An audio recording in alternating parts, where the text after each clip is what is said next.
would have made it back, It didn't have to. bro.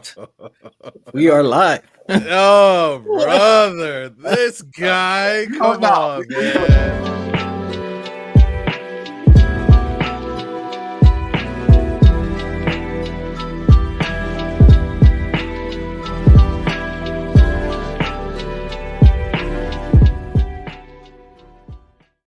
I thought it automatically started. Host. Host. My fault. Yo, what's up, everybody? Welcome to Black Sensei Society. This is episode 84. Damn, we've been doing this a long time. I'm Lonnie. I'm here with my boy Riddell, Random, Santo. Miles is on his way. Ty can't make it today. J Rob might pop up today. You never know. I hope he does. Cause we got some Blue Lock stuff to talk about too. But anyway, I'm chilling. How are you guys doing? Life is good, man. Life is good. Other than the point we're gonna talk about today, I'm doing all right. Oh my god. Chat. Random was crashing out backstage like crazy. Yeah, for I didn't even know what he was talking about. $2 super chat, trendy. He's back with emoji. I don't know who's back. You missed the pod. You did miss a I pod. popped in though. I popped in for a little bit. Caused some chaos and I dipped. I appreciate you, trendy. And Leroy, we definitely will get into Chinese anime and how they're taking over the industry later. But first off, while we wait for Miles, start a free agency, a lot of things going on.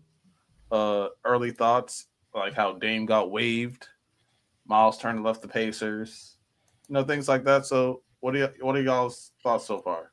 Bro, the East is wide open. Like the best team in the East is the Cavs and Orlando? You could make an argument for the Hawks. That is wild. The Knicks still exist, by the way. I was like the Knicks are still in the mix. They don't have a head coach. Until they get a coach, I'm gonna put it on pause. I'm not gonna put the Magic over them just because the Magic have a coach. I mean, but the Magic actually has a really good squad in the East, of course, in the East. And they've addressed the one problem that they really needed to. Yeah, Desmond Bain. You don't know how a coach. Wagner, Banchero, like in the East, in the least. Yeah, Because you don't know how a coach is going to affect the team. We've seen that happen before. I mean, if LeBron had his way, Spoelstra wouldn't even be coaching in the league. If LeBron had his way when he was with Miami, or I'll say that. Steve Nash. Oh my bad. Oh, you're muted. Y'all hear me? I hear you now. Wrong mic. Your mic switched. Oh Jesus! He's cooked. Technical difficulties. That's tough. While Random gets it together. Oh yeah, Denver is cooking right now. They're making a lot of moves. Lakers Trash. they said they want to wait till 2027 to make the big moves. So I'm just gonna say Luka doesn't deserve this. I'm not gonna lie. He just doesn't. He doesn't deserve this You at hear me all. now? yeah, you Random. Okay. No, LeBron's trying to LeBron right now, and he's doing it with the wrong people. If you know anything about the new Lakers owners, they're used to winning championships, and they turn the Dodgers around. LeBron trying to LeBron the way he used to is not going to work. And there's a rumor out there saying that there's not a lot of teams interested. To be fair, he makes a lot of money, and he's very old, and he can retire at any point. Yeah. So He's making $50 million this year. It doesn't make any sense for him to release that statement right after he opts in. Because you've seen this. We've seen this play out plenty of times with him. This not even. It works when you're mid 2010s LeBron. It doesn't work now when there's even by the most obvious LeBron fan should be like, Luka's the future. So guess what, LeBron? They're building for Luka. They're not building for you anymore. The days of the Lakers, which by the way, the Lakers should do this, and it's cool because that's how they attract stars. But the days of the Lakers just bending down to stars are done. And LeBron, I'm sorry. but that was an egregious statement for him to have Rich Paul say, oh, we're interested in winning championships. All right, then, bro. Then don't accept your option. Go to free agency. But you weren't making $50 million anywhere else. I'm not gonna lie. As someone who's rooting for Luka and has regained his Laker fandom, I want to win a championship now. I already did the whole build a squad around Luka. They built a squad around Luka. He went to the conference championship, went to the finals, and then they said "fuck you," and then sent him over to LA. I'm not trying to do that again. I'm not gonna lie. The Lakers need to build a championship squad now. Now I know it's going to be difficult, especially with LeBron taking $50 million. But I'm not. When you're a fan of a team with a player like Luka, with an organization like the Los Angeles, and with a player like LeBron, nobody wants to wait around for a championship 3 years down the line. We want to be contenders right now. That's just it is what it is. You can try your best to win now, but there's clear impediments with the Lakers for them trying to win a championship now. They don't have enough. They don't. They don't have assets. They ain't got money. Like it's as a Lakers fan, a logical Lakers fan, like this season's a wash. Personally, I'm waiting for LeBron to get off the books at this point. I thought they were a top 3 contender in the West over the Rockets. No, we're not doing this again because Who you said that? literally didn't listen. Who said that? If I swear to God, go All back. I care about the Rockets is that they're not better than the Lakers. They're not better than the Denver. They're not better than OKC. I'm gonna say this. I'm gonna say this. Like I said the last time we talked about it. I'm gonna say this real calm, real quiet. When KD was initially before they made all the rest of the moves, when KD was on that team that's presently constructed, before they added all the other shit, just KD on that team. Are you saying that team is better than OKC? Go ahead and cap. No. Are they better than? And this is just going off last year's teams. Obviously, I didn't know how each team was going to rebuild. Is the Rockets team with KD? Is that better than what Denver was last year? Yes. This current Rockets is better than last year Nuggets. Yes. Yes. No. That's your question. No. Of course, because now they've added a lot of moves. I'm just saying, take the Jalen Green trade. That's it. With KD on here, They're better than the Nuggets. They do not beat the Nuggets. Their bench clears the Nuggets. Nobody on the Rockets can guard Jokic. That's fine. Yeah, that's fine. If OKC half the league couldn't guard Jokic. Listen. OKC couldn't guard Jokic. If OKC, who is the best version of the Rockets, couldn't guard, and who's guarding Kevin Durant, MPJ? And OKC did beat the Nuggets. So yeah, OKC is the best team OKC's the best team in the sport. And if they had problems, they don't have a guy to Caruso who they're gonna let beat up because they don't have the catcher or the pedigree. Jokic is cooking anybody you put in front of him. Yes, Jokic was beat up. Kevin Durant, so was Kevin Durant. Okay, so then who? And then also forget about that. Besides, the one thing the Nuggets had last year was that they had arguably the best 3 to 4 players starting. Aaron Gordon was better than Chet. Go ahead and cap. Aaron Gordon's better than Chet. Aaron Gordon's better than Hartenstein. Aaron Gordon's better than the only one I'll say is better than him in the starting line besides Shea is Jay Will. And even then, in most of that series, Aaron Gordon was better than him until he got hurt. Aaron Gordon is not better than Amen Thompson. It's not. He's not. He's not better than Amen Thompson. In the playoffs, he was. I'm not gonna. And he's not better. And he's not better than Şengün either. He in the playoffs, he was in a playoff series. I'm taking Aaron Gordon over Amen and Sensei. What are we doing? That's what I'm talking. Is the playoffs? I'm not talking about the full season. In the playoffs, he was better. You both saw it. Who was the better playoff performer? Aaron Gordon or Şengün? Aaron Gordon or Amen Thompson? It was Aaron Gordon. How is this such a crazy thing to say? Wait, Aaron Gordon was better than Şengün in the playoffs? Yes, he was. The Nuggets do not advance as far as they did without Aaron Gordon. What are we doing? How much credit are you giving him for that game winner? It's not just the game winner. No, he was balling, bro. He was balling. He was playing good, but I'm not just. It's not just the game winner. It was the fact that when Jamal Murray should have been doing what Aaron Gordon was doing. Aaron Gordon just did it, and his body eventually broke down because it didn't have anybody else. If you just look, Santo, you watch the games. Aaron Gordon was better. If you're just looking up stats, Aaron Gordon was a better playoff performer than both of them. Sengun or Amen Thompson. Jamal Murray underperformed. Aaron Gordon overperformed. In the You playoffs, just said they have the best three players, but stat wise, Alfred Şengün, I'm gonna butcher his name. 20 points, 12 rebounds, 5 assists. Aaron Gordon did not do that. Let's keep it a stack. If you're just no. Okay, he didn't do that. If you're just looking at stats, then I'm wrong. You watch the games. You know stats aren't everything. Aaron Gordon was the better playoff performer. That's all I'm saying. Şengün was the second best player in that series, only surpassed by Steph Curry. Only. You could argue. Besides Jokic in the 2 series until you got to OKC, Aaron Gordon was the second best. In the Clippers one, you could only say Kawhi. Kawhi was maybe better than him. Aaron Gordon was always in the top 3 of the best players in this. I don't understand. Y'all watch the games. I don't understand how this is such a crazy thing to say. Your statement was that Aaron Gordon played better than Şengün. He did. He literally did. You watched it. He objectively didn't. The team went further. Yes, he did not play better than Şengün. Okay, so if you're gonna look up, Random, I agree with you.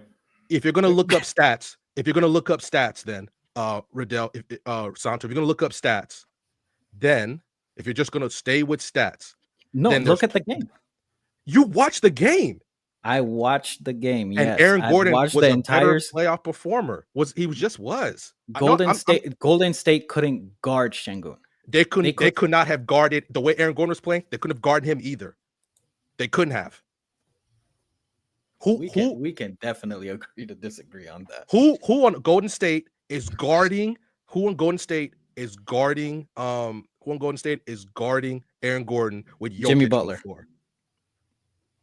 Did you not watch the freaking finals when Aaron Gordon took Jimmy Butler's lunch money? I watched the games, Random.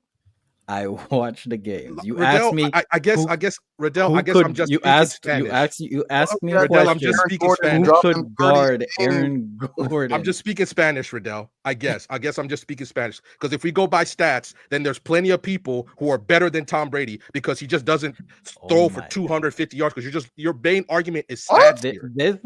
This Hail Mary that you go to. This is not crazy. This is not Tom Brady. No, this is exactly why I do not.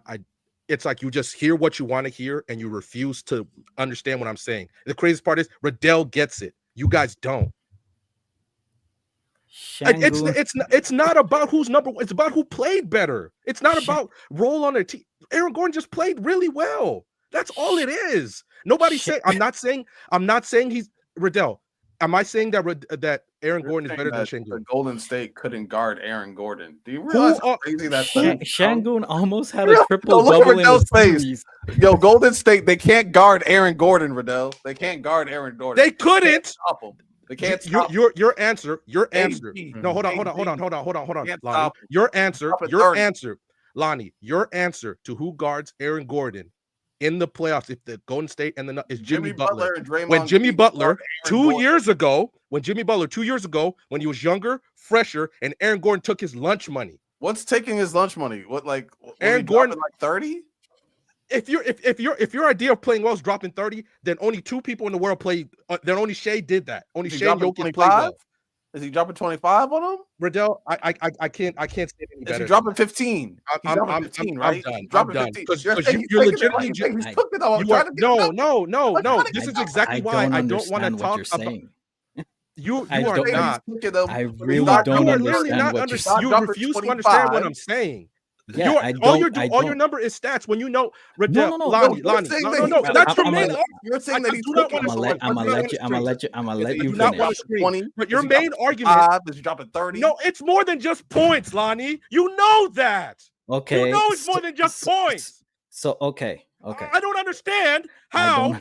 I don't understand how. If we're just saying, oh, if you play well, you drop 30, when you know it's more than that. Draymond Green dropped 6 fucking points a game. He's one of the best defenders in the league. I don't understand how we're doing this. He's scoring a lot on them. When you're saying that they No, can't, I said he took his lunch money. You added scoring. I'm assuming that you mean Aaron Gordon took the challenge. Aaron Gordon, they can't stop him. Aaron So Gordon. What is that? It don't matter what his nickname is, my nigga. What the fuck does his nickname have to do with anything? Randall, you are off. You no, are so because off. I'm reading the chat. You're off. No, because I do not understand how you are not understanding what I'm saying. If your argument for playing well is just scoring points, then I can't agree with you. I Draymond, didn't say that's what you said. That was your main argument. You were like, is he dropping 20? When you know it's more than that. You're saying that they can't guard him. They can't guard him. You can't guard him. That doesn't mean he's scoring all the time. That means he's that's moving around. What that means, though, isn't no, it? If someone's saying, Lonnie, no, it's not. No, it's not. I'm saying, Steph Curry is cooking them. What am I implying? He's scoring a bunch of points. That statement matters differently for different people. What am I implying? That statement. Okay, Lonnie, let me ask you a question. If I say Draymond Green is cooking the Rockets, is Draymond Green fucking scoring, or is he just putting amazing fucking defense out, making the right plays on offense, and being great? I don't understand how this is so hard for you to understand. You're just fixated on scoring, when it's more than that. It's more than that, and you know that. And that's why I said Şengün, primary rim protector on Houston, averages 12 rebounds and also 5 assists. He's a point guard, rim defender, rebounder, but yet Aaron Gordon did better.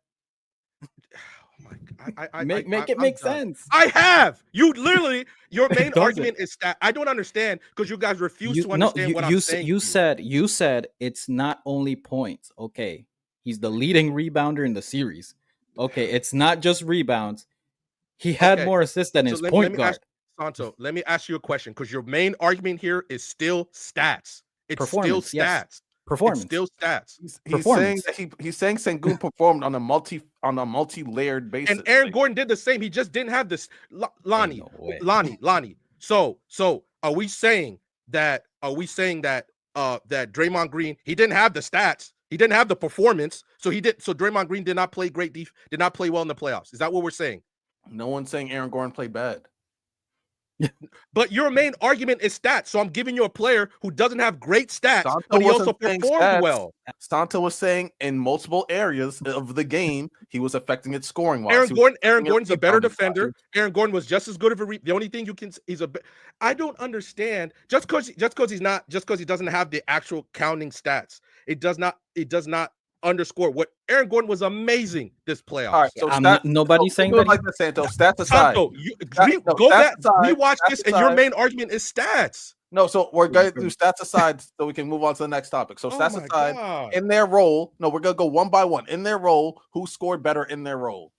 No, I'm going down the list. We're going down the list. Riddell, I don't know. Covering the whole thing. I give up. You got it because you're just sticking to stats. Riddell, more than that. I'm gonna break it to you as well. I'm done. I really don't think Riddell agrees with you. I'm not gonna scream again. You got it. You let me. I don't even think Riddell agrees with you. The fact that you guys refuse to understand what I am saying is so ridiculous. So I'm done. Let me know when you guys are done. I agree with the. I genuinely think Aaron Gordon played better than Şengün overall. But there are some things that Random was saying that I didn't agree with. But I mean, when it comes down to it, I'm not arguing about this again because you guys refuse to literally see what I'm saying. No, and you're not even letting me. You're not even answering my question. Just like the KD thing, when you guys act like I said he's trash, I'm done because it's legitimately like you are not listening to what I'm saying. So I give up. I give up. You guys are right. You're not answering Aaron Gordon. I give up. You guys are right. I give up. Let's just move on. I know you're right. I know we're right. No one has said that Aaron Gordon played like trash. No one said that, Santo. No one's diminishing Aaron Gordon's performance because I also said he played great. Mm-hmm. I agree. I just believe that Şengün played better than him. And I have evidence to show that in multiple areres. Sure. Was Aaron Gordon very pivotal to the Nuggets playoff run? Sure. Yes. I think he was their second best player because Jamal Murray was very inconsistent and PJ got hurt, whatnot. Aaron Gordon showed up. Did he play better than Şengün? No. Now, Santo, I was saying stats aside, I was gonna name everything to do with the actual basketball game. I was gonna say who was better Who's better in terms of scoring, passing, defending? Who had better IQ in terms of their role? Who in terms of their role, who did this better? Who did that better? But as soon as I ask the first question, it's about stats. I'm not asking about stats because I'm saying numbers aside, for their role, who performed in each category the best, and we were gonna break it down to see category by category who affected the game the most. But apparently that's just stats. So moving on, I have because we did like the 20s, we did the 1990s all the way to 20s, and for the 2020s, I want to do a little future hindsight or future ranking. So I got 8 names of animes that haven't dropped yet, and we're gonna rank them, or you guys are gonna rank them, and I'm gonna laugh at you guys getting it wrong. You guys ready? All right. Say what you're doing a little bit more concise for a better hook. All right. So these are future animes coming out in the next year or so, and we're gonna rank them on a from 1 through 8. Y'all ready? So first up, Dawn to Dawn season 2. Oh, out of 8? Yeah. I like the next arc, so I know exactly what's gonna happen for the next season. I think it's cool. The animation will be good. I think the new character is pretty solid. New anime, I would say 4. I think 4 is a solid spot. So middle. So yeah, dead middle. Yeah. I'm thinking about new anime that's coming. I kind of want to go 3, to be honest, because I really enjoy Dawn to Dawn, and I have high hopes. Oh, look how he's come full circle.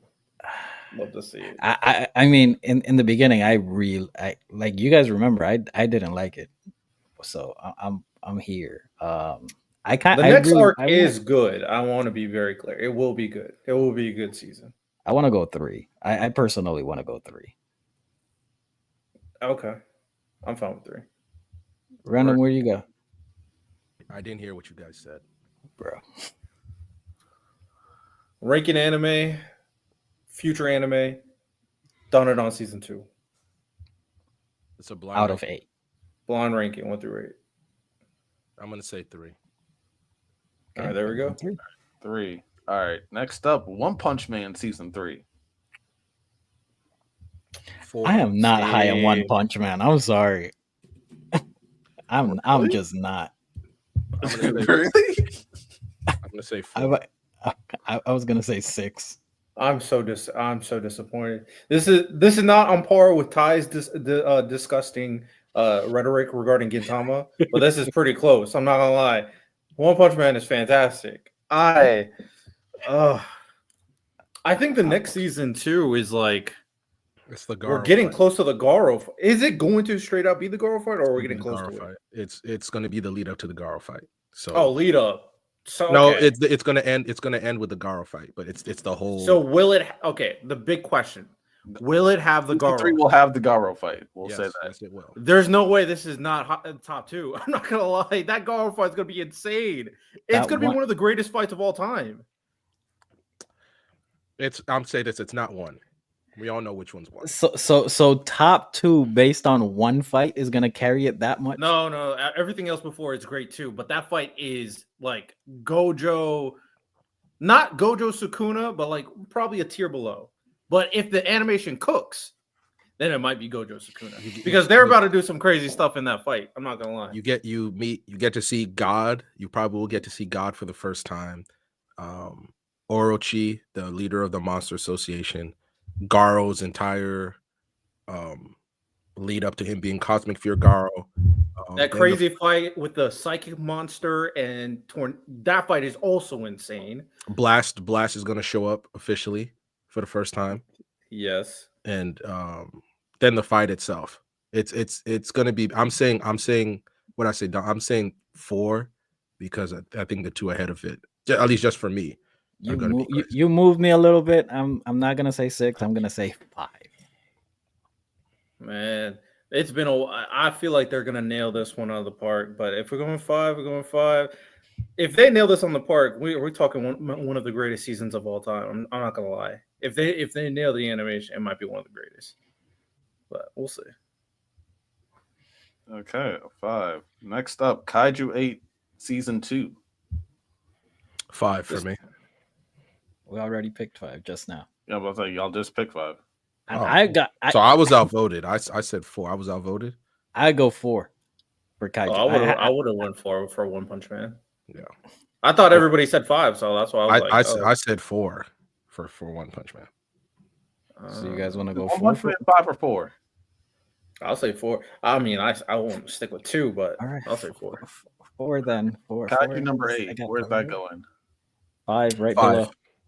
5? All right.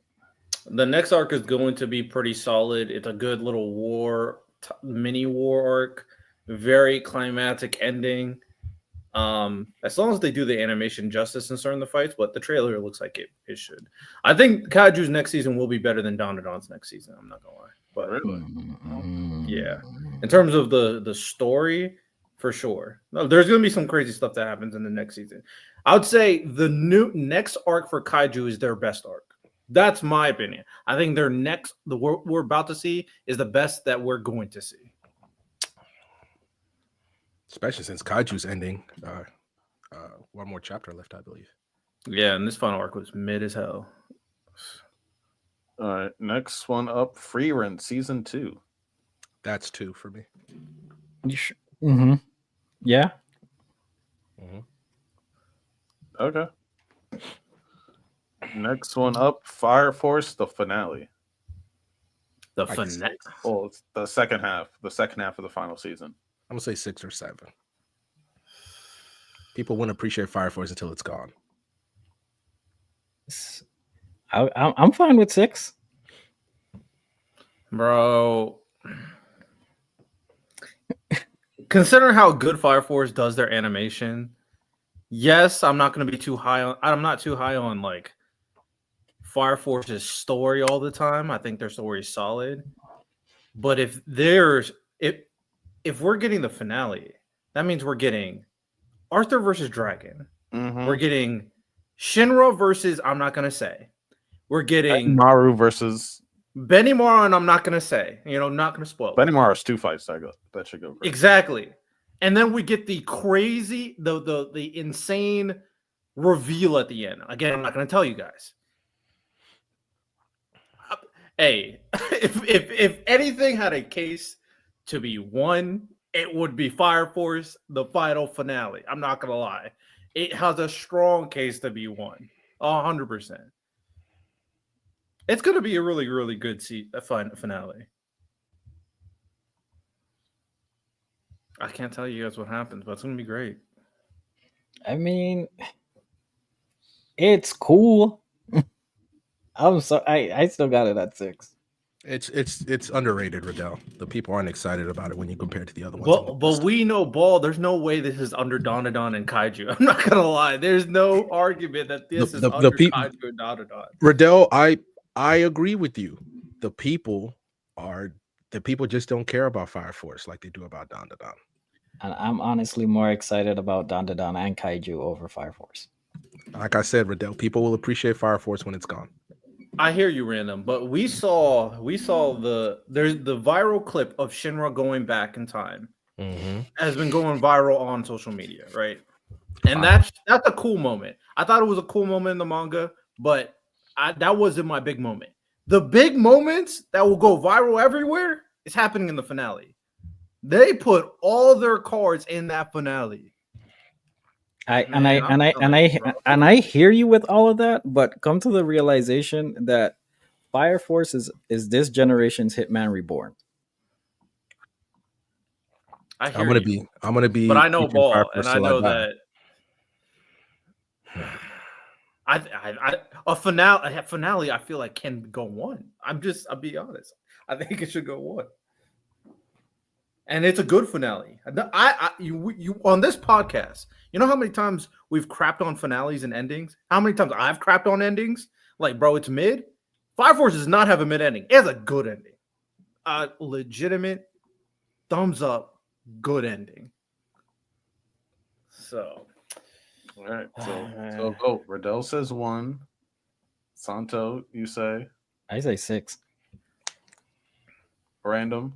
I'm gonna take my bias. I'm gonna say 6 because the people just won't care. Riddell, you're right. You're absolutely right. The people just don't care. Riddell's right. Then I say go with him at 1. But whatever. All right, Miles. Hello, I'm just joining. What are we doing? So we're ranking anime that haven't dropped yet. So far, they put Dandadan season 2 at 3, One Punch Man season 3 at 4, Kaiju number 8 season 2 at 5, Free Run season 2 at 2, and right now it's Fire Force the finale. So what's left? Like 7, 6, 1, 7, 6, and 5. No, 1, 7, 6, 7, 8, and 1. 6, 7, 8, and 1. Yeah, I Put that shit at 8. Disgusting. Who gives a fuck about Fire Force? That shit ass. That's insane. I'm not After the the highest. entire soliloquy that Riddell just hit, that is comedy. That is comedy. I think it's really good, but it's honestly, to me, it's like Windbreaker. It's great. It's cool. I'll watch it when it's done. I'll get to it eventually. I think I agree. I'm not the highest on Fire Force. I hate Tamaki's gut. She's one of the worst characters of all time. Fire Force's finales when they nail it out of the park. That's the one where it's like we cooked crazy. So that's why I'm trying to. So this is all projection, right? Yeah, that's all projection. So 6, 7, 8, 1. 6, 7, 8, 1. I said 6. I also said 6. Yeah, I'm sticking with 8. All right. Well, I guess it goes. It goes to low, 6. All right, goes to 6. Next one up, JJK season 3, Culling Games. Oh, 6. If not 1. But you see, I predict the fan base is going to be just as confused by all of the rules and jargon that come before the Culling Games fight. That they might hate it a little bit. I'll say 6. They also may not like a lot of the side character fights too. Nah, them fights were hard though. I think they'll like that. I think they'll like the action and animation that comes with it. Oh, I'm not talking about the action. I'm just talking about the fact that there are side characters fighting. That's crazy. Yeah, I don't see that. People are like that. People are like That's that. the JJK fandom. That's Yeah, I don't know, but you know, love- JJK fandom loves glazing Gojo. So it's like, Yeah, that's a Yes. side. True. But you see, like this, I could hear an argument for 1. I can hear an argument for 1 over Fire Force. no, I can't. I've read both. I cannot see an argument. Culling Game is not as good as the finale of Fire Force. I'm not gonna lie, but you know, we were. And when I think about Riddell, when I think about all of JJK's most viral moments, they almost all include side characters. So I think like they'll love like the Nanami hair pull. We still see that at conventions. Gojo fight, side character. Toji, side character. Toto, side character. I mean, I'm talking about like new side characters. That's the thing. Like a lot of those guys are established. The fandom grew to like them. A lot of the ones that are coming in the Culling Games are. I don't know if they're gonna like them as much as the ones we've met in season 1 and season 2. I mean, I think they'll like Hikari. Of course, everyone's Or- fucking Hikari Love for sure. Hikari, yeah. Hikari for sure. Yuta's gonna cook with that. The Maki Zenin fight is gonna go crazy. That one will be good. So- The judge will be hit or miss. I don't know how many people are gonna like him. The funny gag guy, I don't hit or miss. People are gonna like him. I was People are just gonna about like to him. say the I'm gonna say comedian. 50-50. I'm gonna say 50-50. Listen, when him and Ghetto go into that comedy act, that episode's gonna go. Is that Culling Games? No, that's No, it's after. probably gonna Oh, be that's like after. Oh shoot. Yeah. Okay. Five Ooh. type thing. And then there's the other guy. Maki's gonna go crazy. Yuta's gonna go crazy. Hikari, Man, I'm here. The lightning guy. I'm going to Hashimo, 1. he fights Hikari. Wait, no. Yeah, he fights Hikari. Yeah, Cool. that's gonna go crazy. I'm going 1. I'm saying 1. Hashimo fights Hikari. Yuta fights Uro and that other chick who can like fuck with the air or Yeah, whatever. they were cool. Maybe they extend that fight because that fight a little cliffhanger at the end. Not cliffhanger. A little spoiler of the domain stuff. Overall, I'm just putting it out there that there's a possibility that people ain't gonna rock with it as much because of all the characters, new characters, but they could, they might. I'm going one. Definitely not one though. No, I'm going one. I'll change my answer to one. Oh my god, bro! Why? Random. This is crazy. So what's this blind ranking again? Just to make sure. It's a future anime we're projecting. See, I'm gonna say 6 because I feel like you're gonna put the one that we talked about on this list. Isn't 6 already selected? Yeah, You guys said 6 for Fire Force. Fire Force. So 7 or 8. Yeah, it's 1, 7, or 8. I'm going 1. I'm gonna say 7. I'm gonna say 7 because he's gonna put the one that Santo. He's gonna put that one on this list. If I had to rearrange it, at best I would give this like 3 because this ain't gonna be better. It's not gonna be better than One Punch Man. No, at best I'll give it 4. One Punch Man, Free Reign, and Fire Force, all above JJK Culling Games for sure. So what are we going with? 7. We're glazing too much. Going with 7 for JJK. We're at a tie. We had two anime series that was like, oh yeah, they can't go higher, even though they're gonna have better fights than JJK's fights. It's like, I don't agree with that though. We're gonna get Garo versus Saitama. We're gonna get a Sukuna fight, 2 Yuta fights, 1 Hikari. We're gonna get a lot of fights. A Megami fight. I don't think any of them are going to be better than Garo. Oh yeah, give me the fire. So you think that one fight is just going to be so much better than all of those fights in JJK put together? That one fight. There's more. There's more than that. There's more than that though. There is more than that.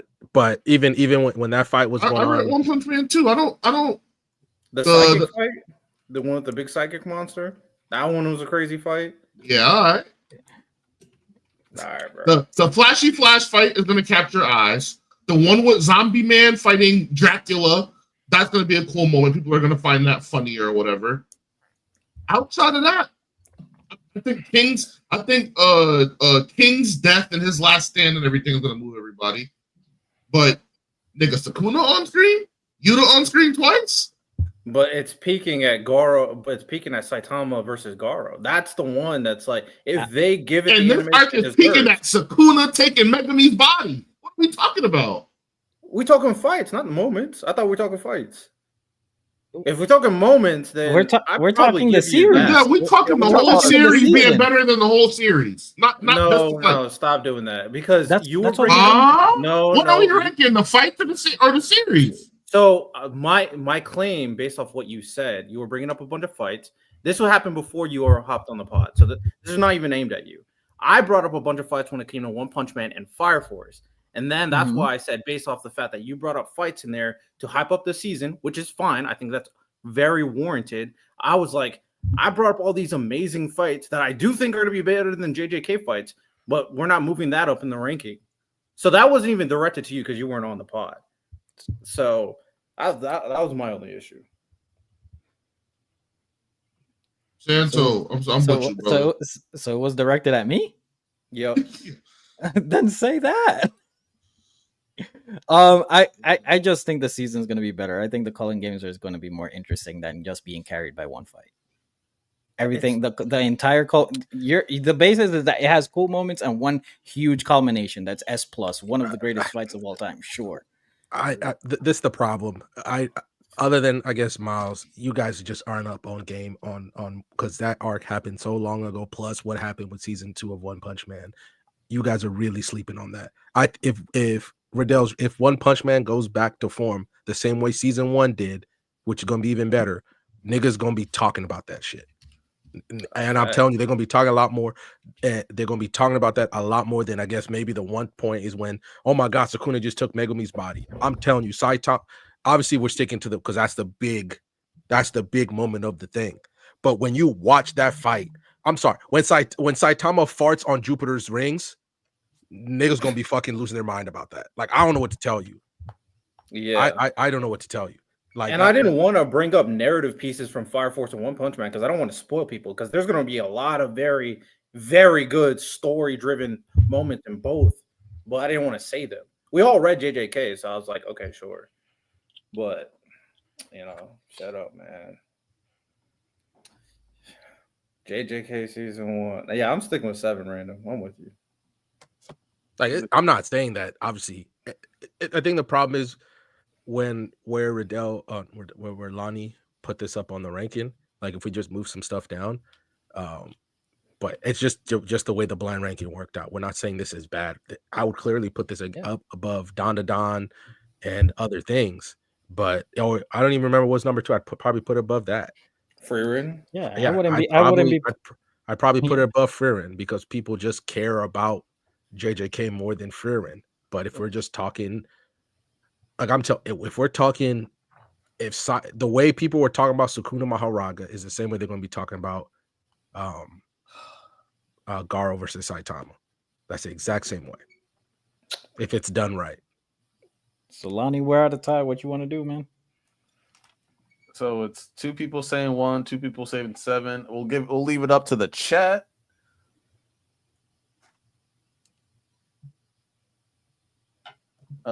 First name up in the chat is what we'll go with, 7 or 1. Yeah. Well, Miles, how are you doing? I'm good, man. I'm tired of work. I wish we could all just get millions of dollars and just, not do anything. Get paid for it. Yeah, one day. Then I hear y'all glazing Fire Force up here, and I'm just like, ugh. You don't I gotta work, and I gotta hear Fire Force glaze. Man, bro, the finale's legit. The finale's legit. Like overall, I'm with you, but I'm not. The finale's not. I'm not agreeing with the finale. No, I think it's the best part of Fire Force to me. It is. Like, it just is. 1. We got 2 1s. All right, What it is. All right. I guess. No. So JJK at 1. All right, we have 2 more. So you have 6 and 8? 7 and 8. Oh, you have 7 and 8. Okay, so Bleach Core 4. I'm not a Bleach fan, so I'm abstaining. Oh, bro, this list is cooked, bro. 7. It could 100. JJK Culling game can 100% be 7. It 100% can. It has to be 7. Okay. This ranking sucks. So that's your fault. Future anime rankings go: My Hero Academia finale at 8, Bleach Core 4 at 7, Fire Force finale at 6, Kaiju number 8 season 2 at 5. Why is this weak ass shit so high? Continue. What? No, continue. My fault. You're doing a clip. I made a mistake. Sorry. Okay. Our future anime blind ranking list goes: My Hero Academia finale at 8, Bleach 1,000 Year Blood War Core 4 at 7, Fire Force season 3 finale at 6, Kaiju number 8 season 2 at 5, One Punch Man season 3 at 4, Don to Don season 2 at 3, Frieren season 2 at 2, and number 1 JJK season 3. This isn't terrible. This list is ass. It's terrible, So bro. y'all were getting mad at the the JJK glaze. Y'all glazing all of that bullshit. Except Frieren. No. I'm with you on the Don and Kaiju. I did not think he was gonna. I did not think he was gonna put finales. I'm not gonna lie. And I'm gonna be honest with you. I'm gonna be honest with you. Y'all doing that? Well, not y'all. Random's doing this revision in this history of One Punch Man. People are not hyped for season 3. It's coming off of a downtrend. That shouldn't have been that high. And then Kaiju and Dandadan, what y'all got going on, my nigga? My Hero's fine though at 8. I'm not gonna cap. It's cool at 8. But what y'all got going on 3 through 5? I don't know. Obviously, people are down because of the last time we saw the anime for One Punch Man. But if they do it right, it's right back up there. Let's not cap. Is there any indicator that they're doing it right? They switched the studios and stuff. Yep, they switched the studios. The fact that they took extra time to do it, and also they wanted the Garo arc, the full Garo Cosmic Fear Garo arc to be done, so that they could adapt it all fully. But there have been reports, random, that they are having some animation issues, so that's why it got postponed. Unless that shit look like Blue Lock, I'm good. Yeah, I'm not gonna lie, they need to nail it. If they don't nail it, I would agree with you if they kept on a regular timeline. They waited years, they waited extra time to get this done right, because they announced it a year or two ago, something like that. Then but then, like I say, they pushed it back because there were issues. So and that only spells something good to me. Like, obviously, if they do all that and it's bad again, then all right, then let's go ahead and start cooking people, because that should never have happened. And the teaser trailer didn't move a lot of people. Yeah. But we'll see. I have faith in One Punch Man, but if you watch the trailer for Ironheart, you would think it's the worst thing Marvel ever made. But let me stop. But speaking of Iron, because we can get into Ironheart real quick and then go into the animes. But Ironheart is the new show on Disney Plus for Marvel. They dropped the first 3 episodes. Funny thing is that all episodes are like 40, 50 plus minutes, but 20 minutes into it, it had like a 30 or 20 on Rotten Tomatoes before it even came out. A lot of racist and sexist remarks about the main character. It was getting review bombed, but then eventually the websites found out what was happening, and then it got regulated, and now it's around an average score. I personally watched it. I watched all 3 episodes. Objectively, the shit is mid. It's not as bad. It's not bad, terrible as what people are saying. It's not the worst. It's not worse than She-Hulk. God no. It's not worse than Secret Invasion. It's really just a mid show. I feel like they missed a lot of opportunities because they try to make the main character like she's going through like a traumatic loss in her life. She's going through PTSD. She's trying to make her own path and make her own way. She's right now technically a criminal, like she's helping out thieves and stuff like that. But the tone is all off, in my opinion, because it's like they make her go through like these hard, dark situations, but they don't just pull a trigger and make it like a more adult themed show. They kind of make it more of like a kid show, even though people are still dying and things like that. And they're still swearing every now and then, but like they're not going all the way. Like if she has like these like PSD what's it called?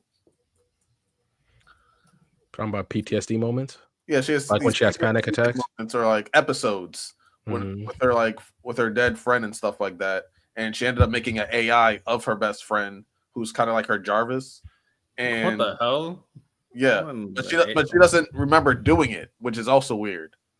So yeah, that doesn't sound great. But she's also right out of college, so you would think like, oh, she's in the streets and stuff like that. So like you would think like, oh, like maybe she'd be drinking or maybe she'd like be really going through emotions. No, they missed that mark. Everybody grieves in their own way. They're not really like going all the way with the characters in the way that it should. So I feel like it kind of lacks depth. And yeah, I don't think really any of the characters are really likable.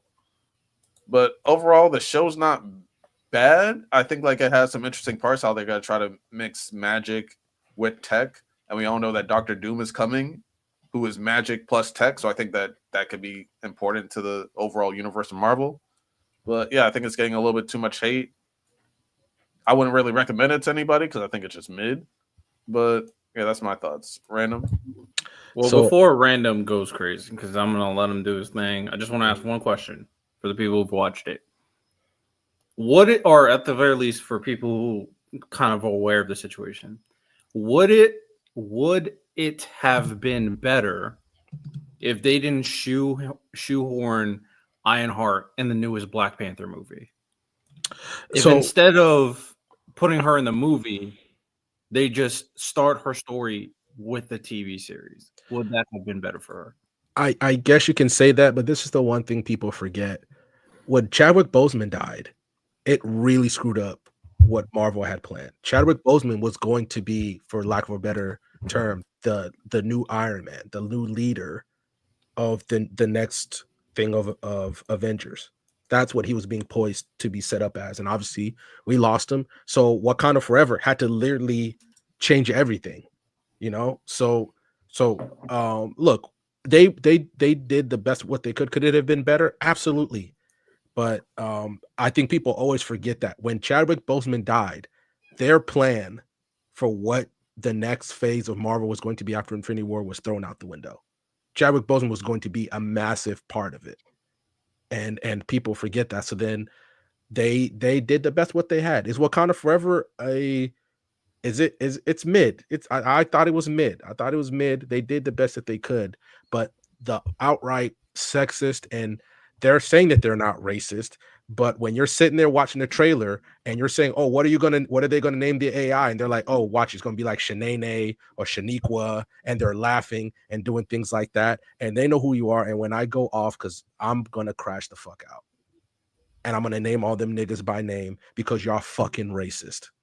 For what? Oh, I know what you're talking about. Those Mhm. that panel of those six That dudes panel, or whatever.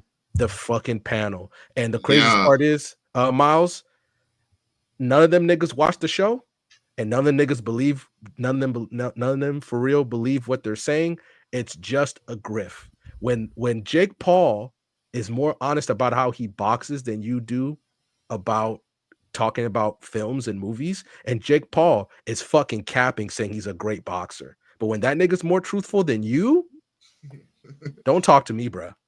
Don't talk to me. But sorry, that's the thing I want to add is it would have, to answer your question, Riddell. Yes, it would have been better if they just started off with a TV show, but they had to make changes due to Chadwick Boseman dying. I'm kind of on the fence with that. I do like when characters are introduced just out of nowhere, but I do find a benefit in marketing something that someone has seen that has been introduced in a movie.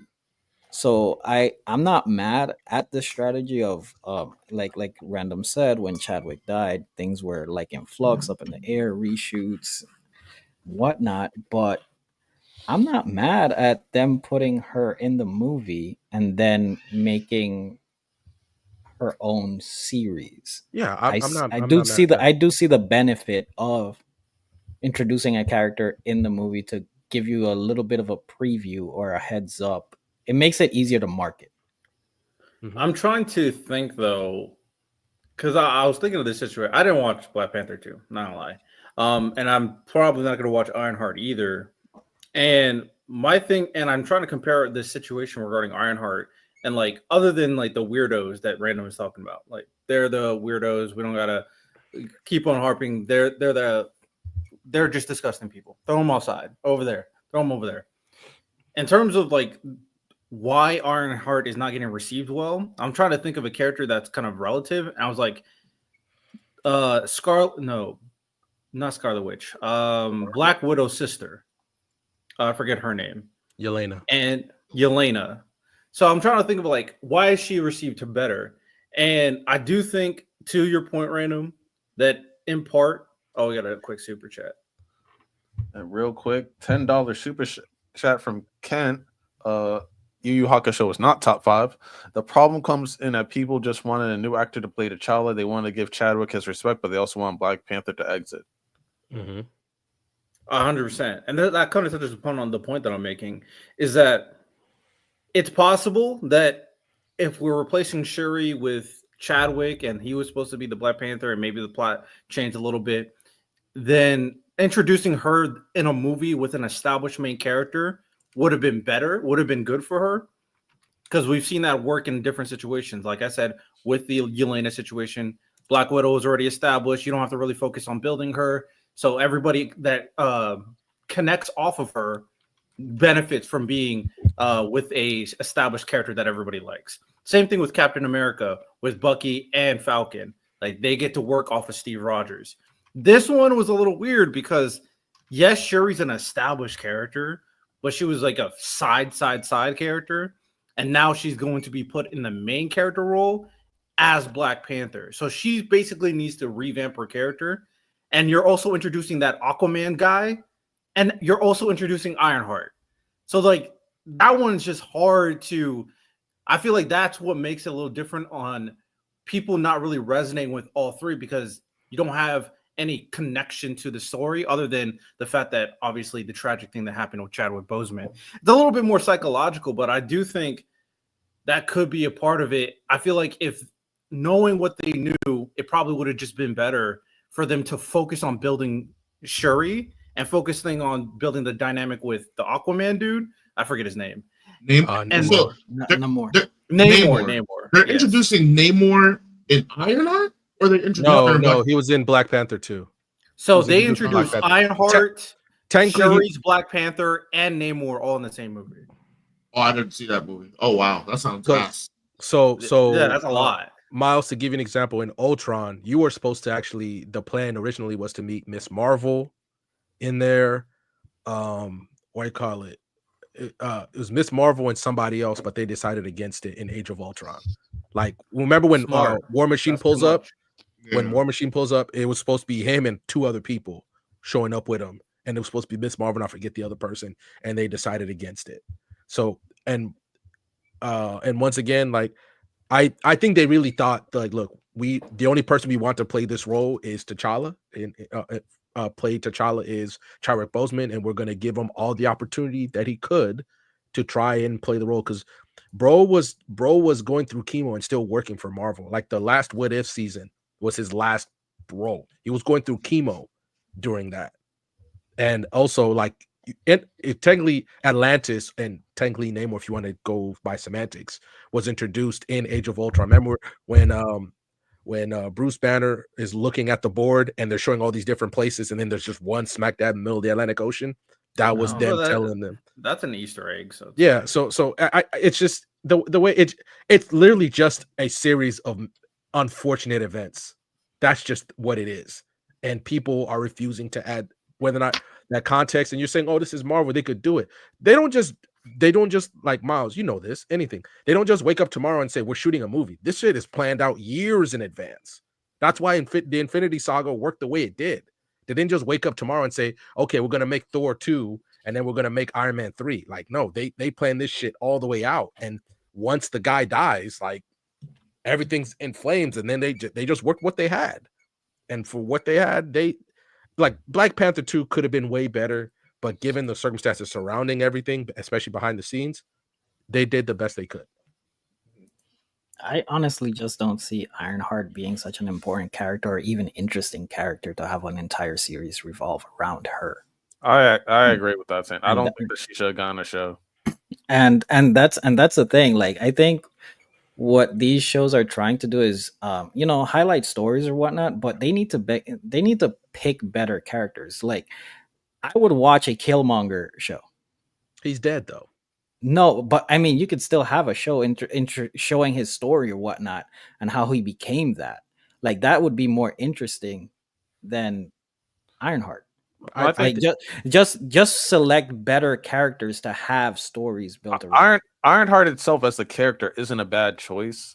I think with the show, it's like her core wound is mid, her goals are mid, her logic and reasoning behind things is also lacking, and like everyone, of course, is harping on her, saying like, "Oh, Tony Stark is only Tony Stark because he was born a billionaire," and we all know that's not the case. They We all know that's not the took case, that but so people are out of hating on her context, tweet. Lonnie, that it's ridiculous. Yeah, They just heard that one line and didn't understand. Which, by the way, she's objectively right, my nigga. When the minute Tony Stark was born, he had bags. He was fucking a billionaire, because that's what we saw. His daddy his daddy was the government defense contractor during World War II. You think he just got that shit because you think he just got that shit for no reason? My nigga was making money in during World War II. He was part of the Shield running in the 70s. He had money. I don't understand why that's so controversial to say. Like, it's okay, my nigga. Like, it's okay to say that part, but also niggas are acting like that Shuri Ironheart knows what we know. We saw all the shit.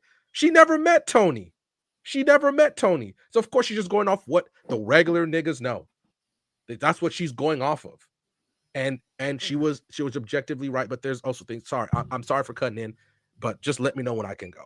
No, But to be fair to what Lonnie's saying, right? Because I actually respect what Lonnie's saying in terms of like Ironheart and whether or not she should have gotten a show. Because I'm thinking about other characters. They didn't pull the trigger on a lot of them as fast for a TV series, because a lot of them they attach characters with them to make it more interesting. Like Falcon had him and the Winter Soldier. The situation regarding Scarlet Witch, she had her and obviously her husband. I'm just forgetting all names today. Damn. Vision. So her Vision. We got even Agatha. There's a bunch of different characters like surrounding her, Agatha, and she's also connected to Scarlet Witch and connected to that kind of whole plot line. And then the ones that are kind of getting it is kind of weird to get like a single one because She-Hulk sucked, objectively terrible. And then I'm trying to think of any other TV series Marvel has made where it's just a single character that's kind of pushing the story. Even like the Loki. Iron Fist was terrible. Well, that's the Netflix stuff. I'm saying Loki was great. Loki was great. Moon Knight was a single character as well. Moon Knight was a single character, and they did a very good job, in my opinion. A lot It of was people didn't above like average Moon for me. It was a decent show. Moon Knight was decent.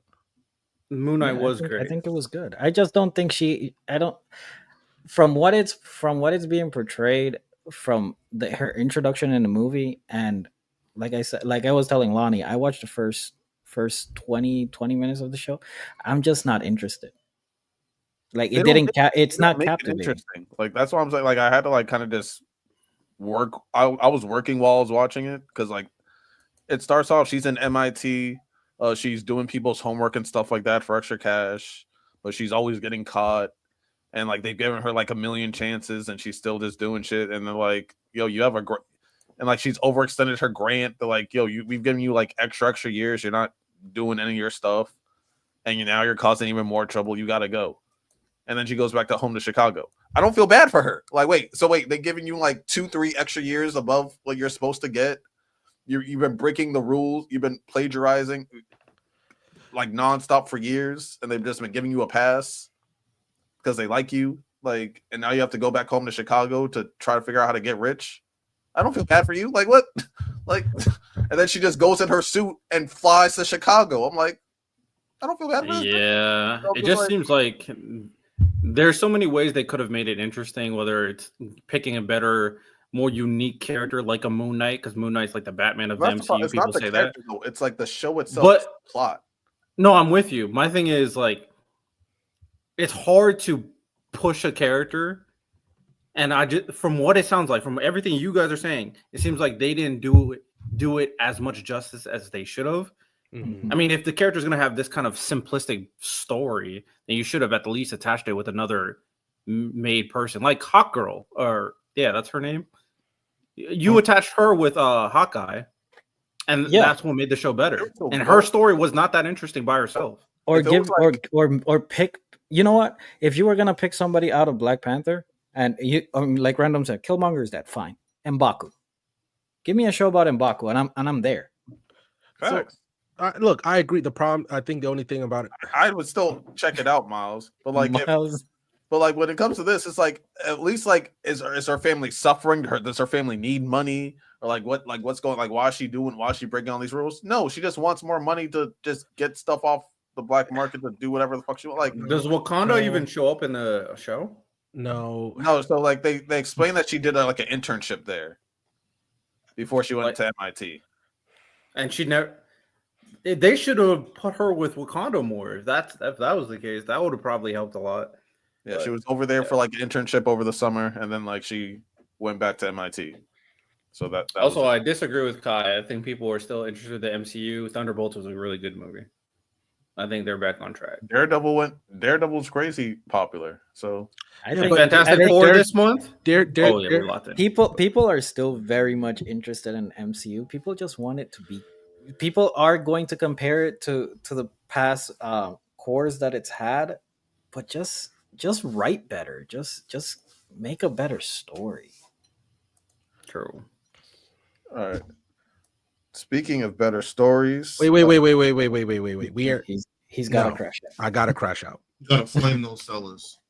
So look, a lot of what Lonnie said is true. And if you guys have a chance, there's a video out there by, I believe his name is Anthony, like it's an Italian last name, like it starts with a G. I'll show it to y'all.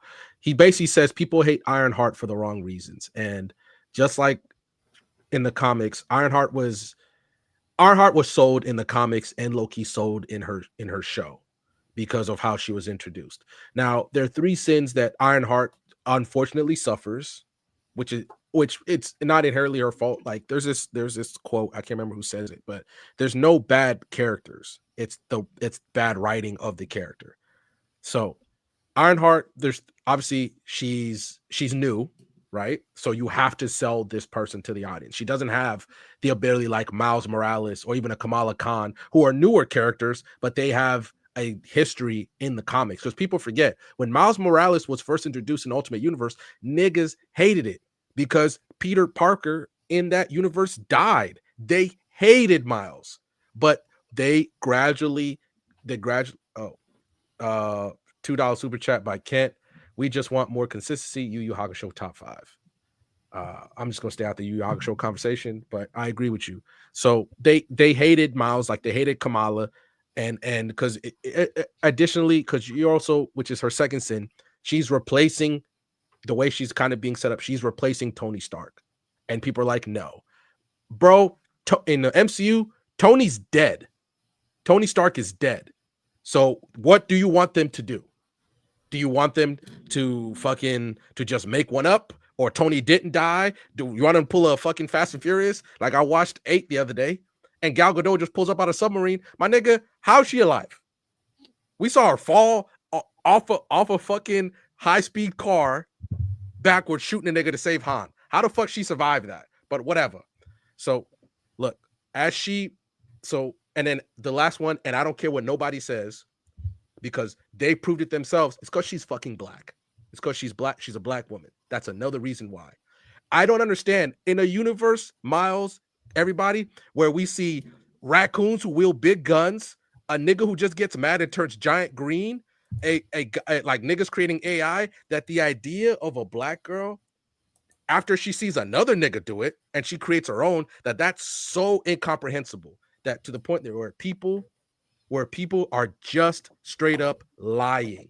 Like, I don't understand how that's so fucking crazy. You're right. Maybe you're right, Flip. But when people, like, to the point, people they wanted the show to bomb so bad, they just start lying about what Tony Stark was. When you meet Tony Stark at the start of the first Iron Man movie, what the fuck was he doing? He was in the Middle East showcasing weapons for the US Army to use. My nigga, he was an arms dealer. Kent. Really bad? Kent MVP today. Her role was never meant to be a replacement. She was meant to merge Wakandan education with Stark's technology. You're right, but the problem is Marvel didn't show that. So they're gonna hear Ironheart, my nigga, off the top of your head. You'll be like, "Who the fuck is this? Like the new Iron Man?" That's what they're gonna take from it. That's just what the casuals are gonna take from it. And then when you see somebody like Critical Drinker, when you see somebody like Critical Drinker, when you see somebody like Critical Drinker, Nerdrotic, Geeks and Gamers, like all these motherfuckers who just rely on grifting, racial identity, basically taking their tactics from the Trump playbook, and then to the point where like these niggas didn't watch the show, to the point they're outright lying about shit that is in the trailer. Like Critical Drinker at one point says, so they showed a piece in the trailer where she's trapped in an elevator, and then all of a sudden she breaks something, and then she just pushes the elevator up, and she's like, well, anybody could have done that. No, my nigga, in the trailer you see it. She hot wires the fucking elevator to be able to open the door and leave. That's it's in the trailer. Miles, it's in the trailer. Why are you lying about that? Like to the point where I'm sitting there like, you don't believe this shit because some of the shit that you're saying, you are lying. You didn't watch the show. You didn't watch the show. You just care about the money. You just care about the grifting to the point you're willing to do this. Go on the Critical Drinkers channel right now. Most of his videos, especially recently, he's shitting on Susan Storm because, she's taking a more leading role in the Fantastic Four movie. My nigga, she's part of the Fantastic Four. It's her and Reed. They're the two most important of the two. Of course, she's going to take a bigger role. Also, in the fucking Fantastic Four, what they tell you, Reed Richards brings Galactus to Earth. He destroys their universe. So guess what? Niggas are not going to be fucking with Reed Richards. That's why they're in the MCU universe. It's like basic context.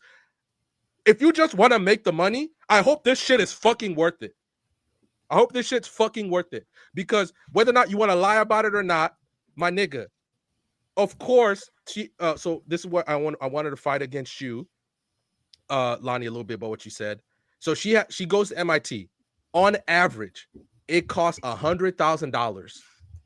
It costs $100,000 to go to MIT. That's the tuition, the board, the room and board, the food. That's what it costs. That's what the grant is for. She literally built her own Iron Man suit, and guess what?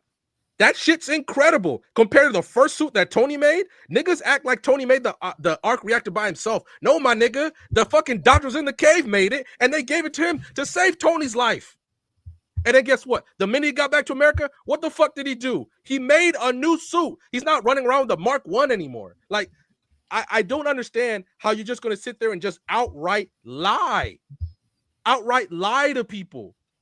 And then now what? So in the beginning, it was review bombed. Then Ironheart got review praised to compensate for the review bombing. And then now it's back to where it should be, because if you don't like the fucking show, just say that. Like, actually, you're a movie reviewer. Critical Drinker has made fucking, he's written books with award-winning authors. He's made a fucking movie. By the way, that shit's 4.4 IMDb. That shit's trash. My nigga. Maybe you shouldn't be talking about fucking movies and shit because you can't fucking make one. He's worked with award-winning authors. My nigga's getting backpacked. My nigga. He's Julian Strasser, not fucking Jokic, my nigga. You are trash. You don't watch the fucking shows. You just see a woman. A woman's getting a starring role in any kind of movie. I hate it. My nigga hate it. Go listen to his Barbie review. Real quick, $2 super chat from Tent. This is what happens when you downplay Hulk. Don't get me wrong. Marvel is not innocent here. And also Ironheart was made when Marvel was trying to change things up, trying to do more Marvels, trying to add more like female-led characters, which the way they did it was very cringe. It was not well done. So of course, and then the fact they took so long, and to also answer people why they didn't fucking advertise the way they did. So the SAG after strike, when all the voice actors went on strike. Guess what? They stopped making fucking movies during that point. So once that shit was resolved, they started fucking release. So Santo, you know it. You also, with every little thing that they put out, you have to give each individual property a chance to be marketed and have its own individual run, right? So when Thunderbolts come out, you got to promote it, then let it go on DVD, then promote the next shit. So that's what happened. The SAG after strike. But guess what? Them niggas won't tell you that because they want to fulfill an agenda. You are fucking racist. You are sexist. Instead of just doing what your actual job is, guess what? Go watch Angry Joe's fucking review of the thing. My nigga, he didn't like the show and he gave credible points to it. It's your job. You have 2 million fucking subscribers. Do your fucking job. My nigga, I don't like Bakugo. Let's keep it a stack. I've never hidden that fact, right, Miles? Never hidden it. I don't like Bakugo, but I'm not just going to outright lie about why he's trash. I've said on multiple occasions, I just don't like. There's just some things about his character personally that bother me. Sure, if we roll back some of that footage, I can find some. Go ahead and guess what? And you can go back and you can go back and look at it, and you will see the parts where I said I was wrong. Because guess what? The minute when we did the exercise about find a character that you hate, I was the only nigga who passed it with fine colors because apparently I was the only nigga who took it seriously. And even after that, you were the only one who took it seriously. And I'll say this, and if I did, I will apologize right now because Bakugo is a good character. There are just some things I don't like about him. but I'm not gonna outright lie to the point I'm editing shit that's in trailers that niggas can just watch right now. This is all about you're just a grifter. You just want to play identity politics. You want to play racial politics. You want to be outright racist to the point where you're lying about niggas when you just watch the episode and you're proven wrong. That's why every time you release a video, Critical Drinker, Nerdrotic, Geeks and Gamers, the whole review community goes against you. They just critique your own video. If you just don't like the fact that black people or women or minorities are getting roles, just say that. You just want it to be the way it always was. But guess what? What the fuck is your Sinners review, Critical Drinker? It's on your third channel where your main audience can't see it. Because guess what? That movie was fucking good. Might be the movie of the year, and you hid that shit. You hid it. And you fucking gritted your teeth fucking attempting to just do the minimal amount of praise on it. Nigga, you're trash. You're trash. The way you live your life is trash. The way you fucking make your actual work is trash. You just grift to the fucking lonely niggas who live in Louisiana, and I'm calling y'all niggas out who just hate to see a nigga with some money. That's what you do. To the point you're gonna lie about the story.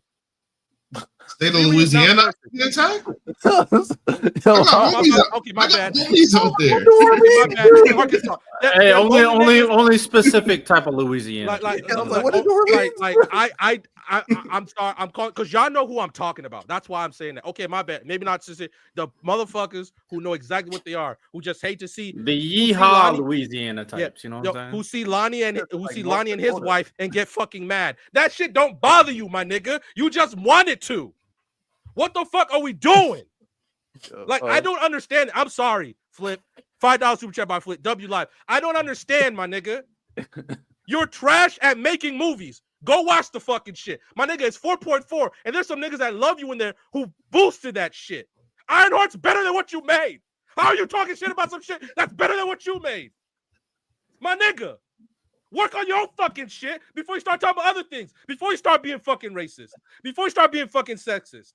That's all you do, my nigga. Go look on his fucking channel and just write the word disaster. Every fucking one. You play the same shit. You grift. You fucking play the same fucking videos all the time because you want the money. My nigga, if you broke, just say so, my nigga. Get the fuck out of here. I'm sorry, y'all, for crashing out like this. But that shit's ridiculous. This is why when Lonnie gets mad about the shit that happened, when he gets mad and J-Rob gets mad, shout out to J-Rob, and them niggas are talking about black women being attacked, to the point you're just going to outright lie. You're going to get mad at the fact that there's a trans nigga in the MCU.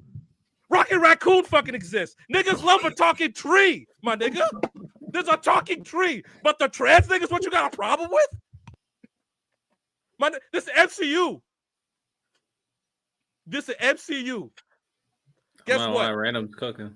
Iron Man, when he first started, he's a fucking war criminal. Because guess what? The minute he made his Iron Man suit, what the fuck did he do? He went to the Middle East and killed people. If you do that shit, that's why in the second movie, the government tried to take the shit away from him. Weren't they a terrorist cabal? My nigga, it's okay.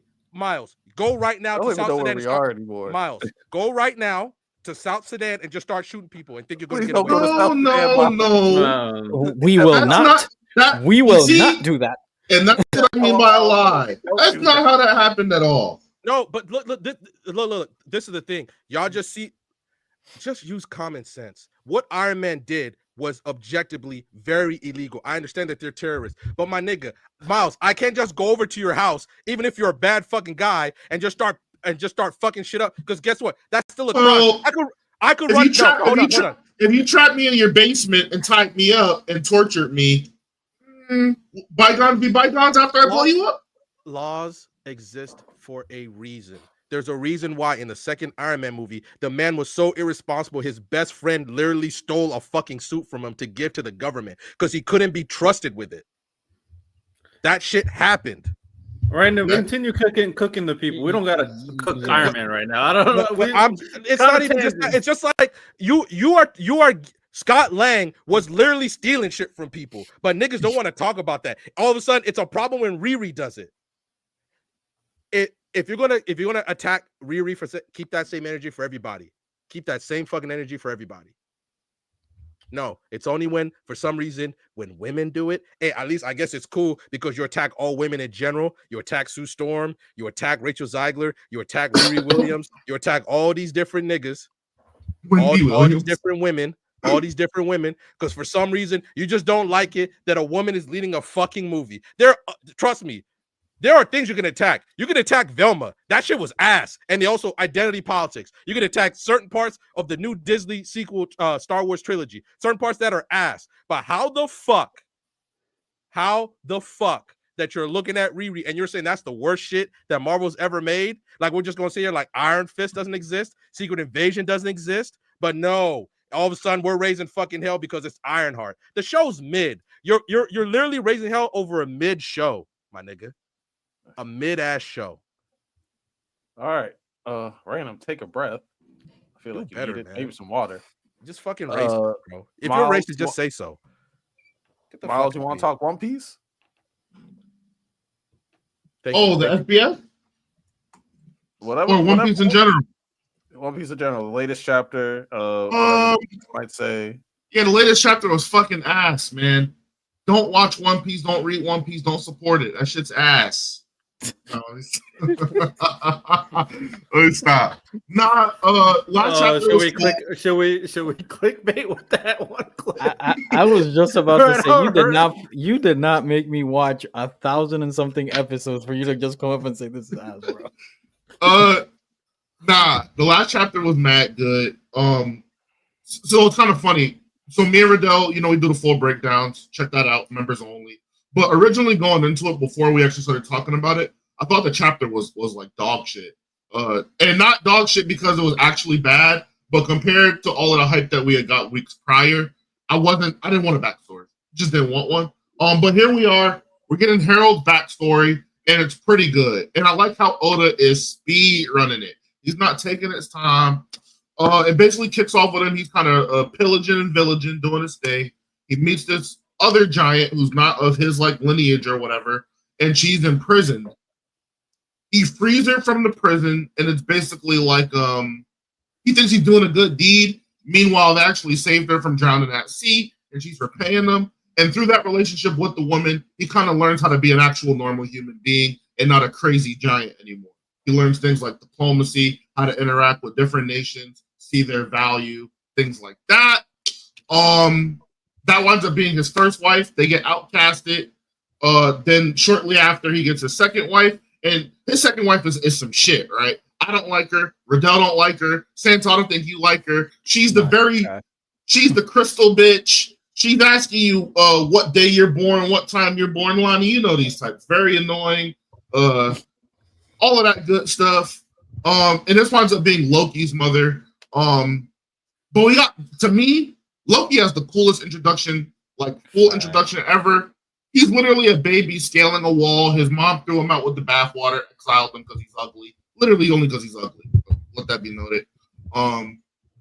He climbs up by himself like a fucking animal, like a dog. I thought that was fire.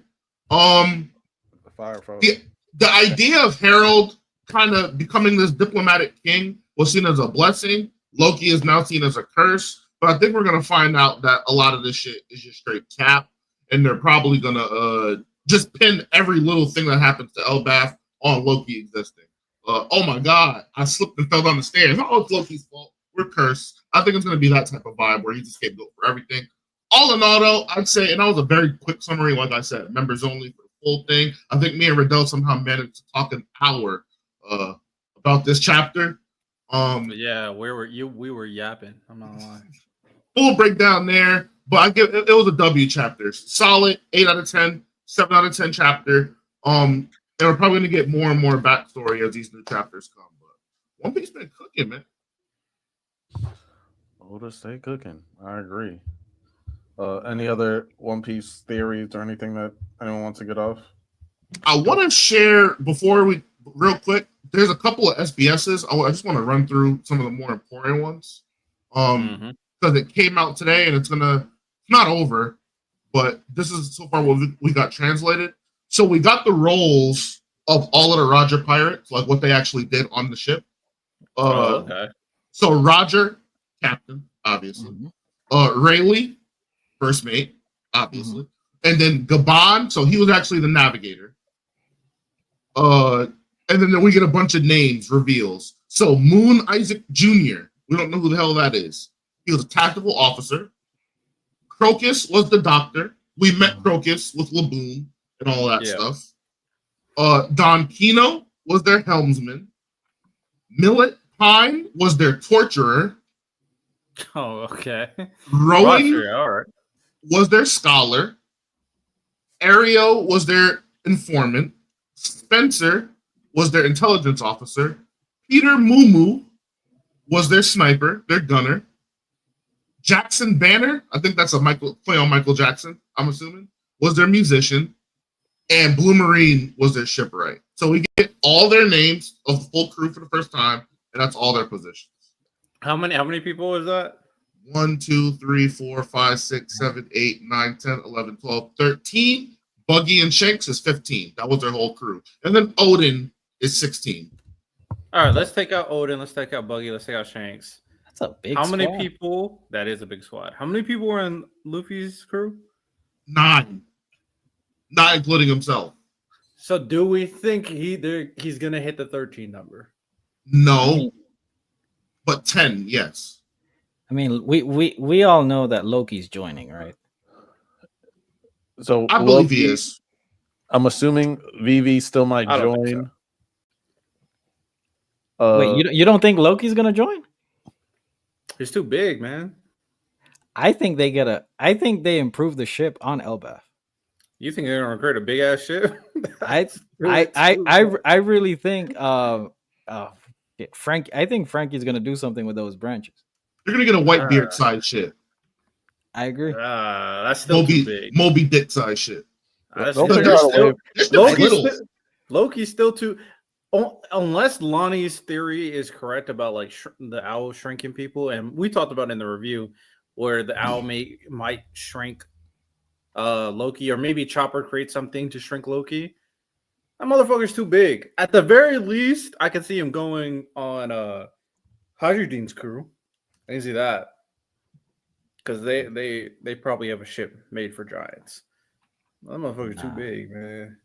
But once Luffy gives out that invitation, I think you join. Yeah, they'll figure out a way.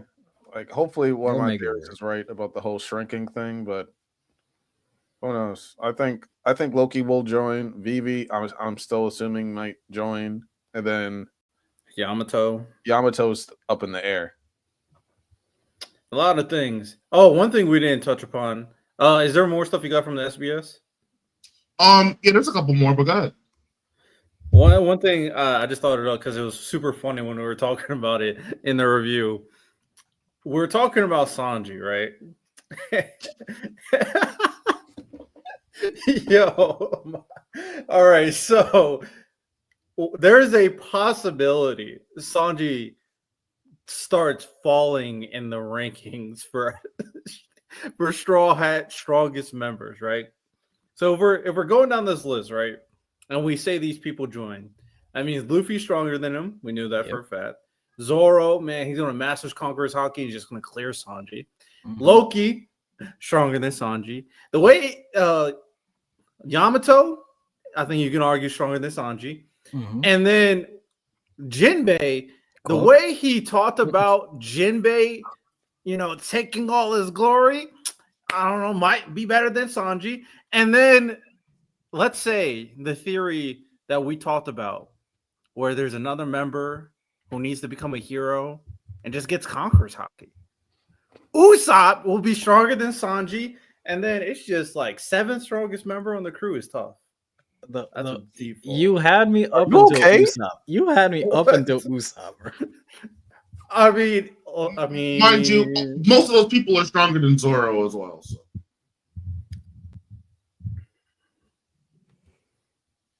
Hey man, that's tough.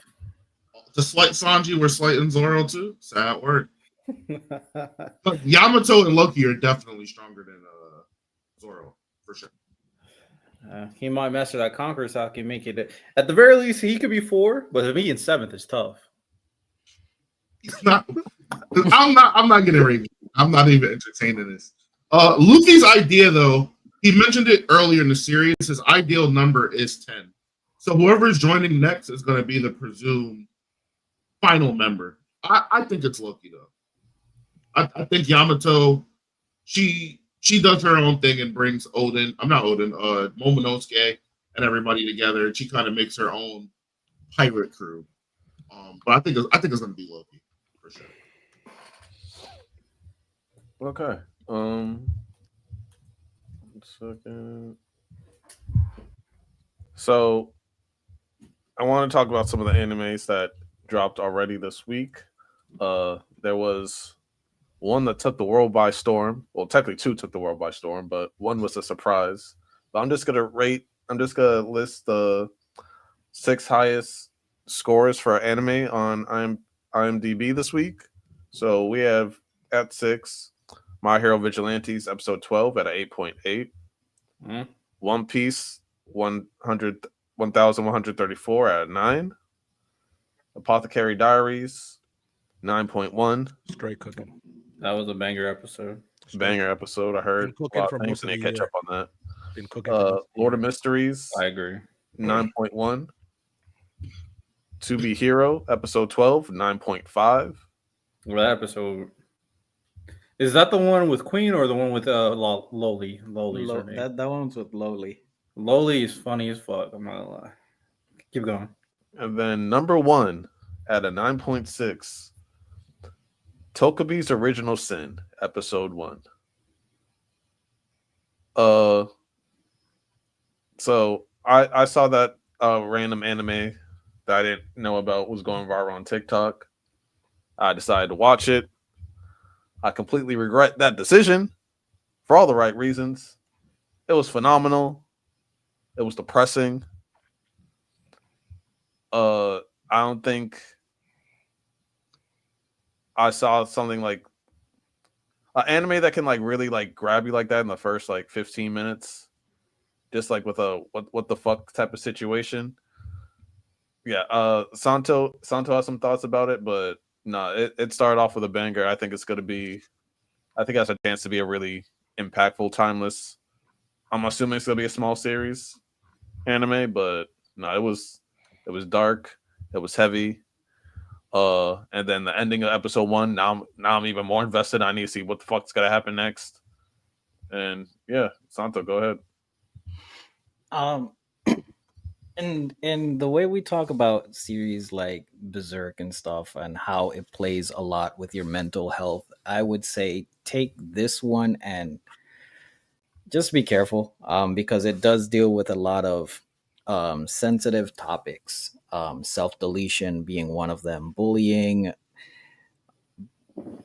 very very difficult family house, also lines of work, escorts and whatnot.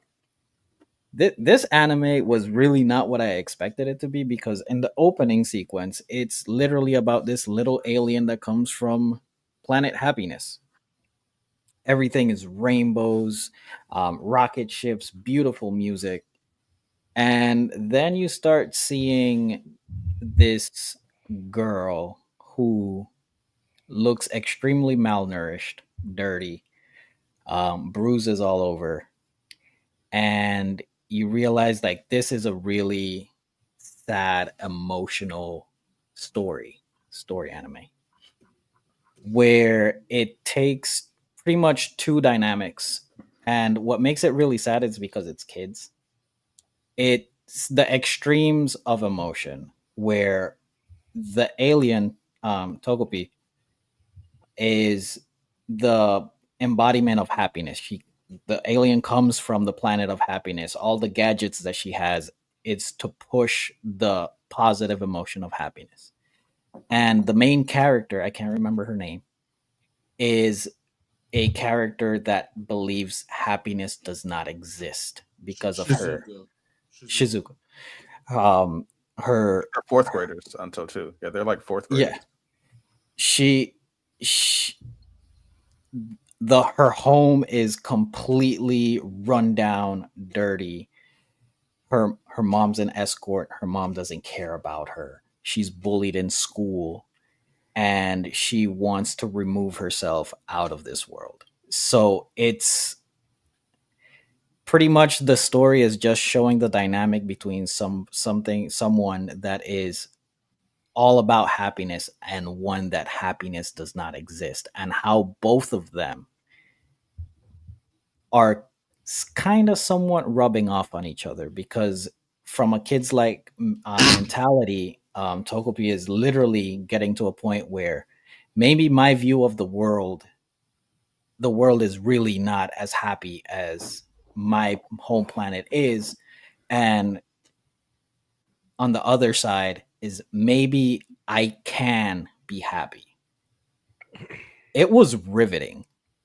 Like there was scenes that you like, I had to take a pause when there, spoiler alert, there's a scene when the alien has a ribbon of reconciliation.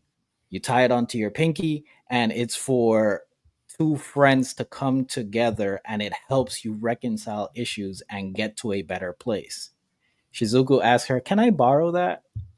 And she goes home and she deletes her life using that ribbon. This show is incredibly sad, but like Lonnie said a great word. It's riveting. It really catches you because you care. Like it makes you care about these characters early in the show, and I can see why people are in tune with it. Because depression is a big thing in our world. Anxiety, issues, um, thoughts of this nature. Not saying that it's glorifying it, but some people can unfortunately relate to stuff like this, and I can see why it was trending. But it's a captivating story. Only thing I say is that POV shot was wild. They gave you the POV shot of her just dangling. I'm like, this is a fourth grader. And they're just showing like that. That was wild. But Miles, did you watch it? Yeah. Man, I'll just say positive things. It's a good show.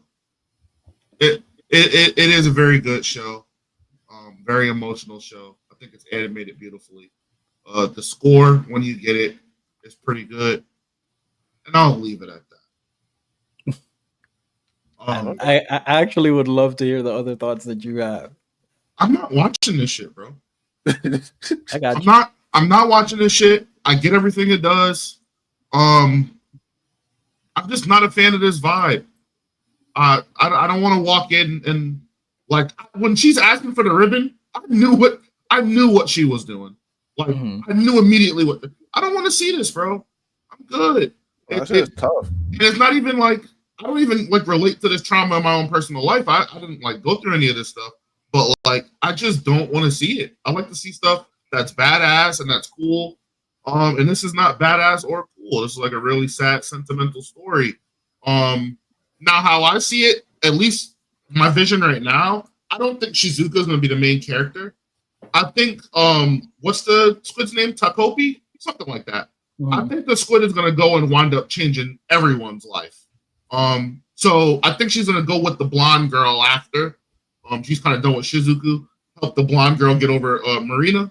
Help Marina get over what she has going on. Because it's clear that her family situation's fucked up, and that's why she takes it out on the kids in school. But this shows it's too much, bro. It's one thing to be getting bullied and beaten. The suicide, I'm like, okay, the self-deletion, they're gonna just tap into every single trauma possible in this show, and I'm not sure if I'm on board with that. I get it. Yeah. Say no. I didn't watch it. I didn't watch it myself because I mean Miles kind of summed it up. I'm just not interested in watching shows like this. They're just not my thing. I prefer to watch something that I'm going to enjoy. That's why I watch anime, to enjoy watching something. And this just doesn't seem like it's going to be enjoyable. Plus, I kind of got the whole sentiment from the clip that you guys put in the group chat, like, oh, I understand exactly what they're doing. One anime it does remind me of is To Your Eternity. They kind of do a similar type of premise over there, where it's a creature very unique and it has to deal with some really terrible things that humanity does. So these anime pop up every now and then, and I kind of respect it because I understand what message that they're trying to portray. I'm not shitting on it. I'm just saying I deal with politics every day. I already deal with bullshit all the time, so I'm not dealing with more on my free time too. So I'm good off it. Shout out the anime though. I'm the same. So me, I like the darker stories, but with Lord of Mysteries, man, I'm trying to figure that shit out. I'm just gonna binge this. If I'm gonna take all my trauma, I take it all at once. Like, so I'm just gonna wait until it's done because there's gonna be a certain, like, if I was watching it every day, like there'll be certain points in the story. There'll be certain points during every week of the podcast where I'm just fucking down, especially with Berserk's been cranking out chapters lately, like really, and then all that what's going on. I just need. I'm like y'all. I'll take the trauma, but I'll just wait for it. Yeah, I'm not I'm gonna probably watch. also gonna wait till it's over to just binge it. But Say, I don't know because I saw it from the clips I've seen plus the one that you said. I don't know how you're gonna watch that I don't know how you're gonna watch that every week. For think about it, you're about to watch that every week. If it's 12 episodes for 3 straight months, I'm good. I'm good on that.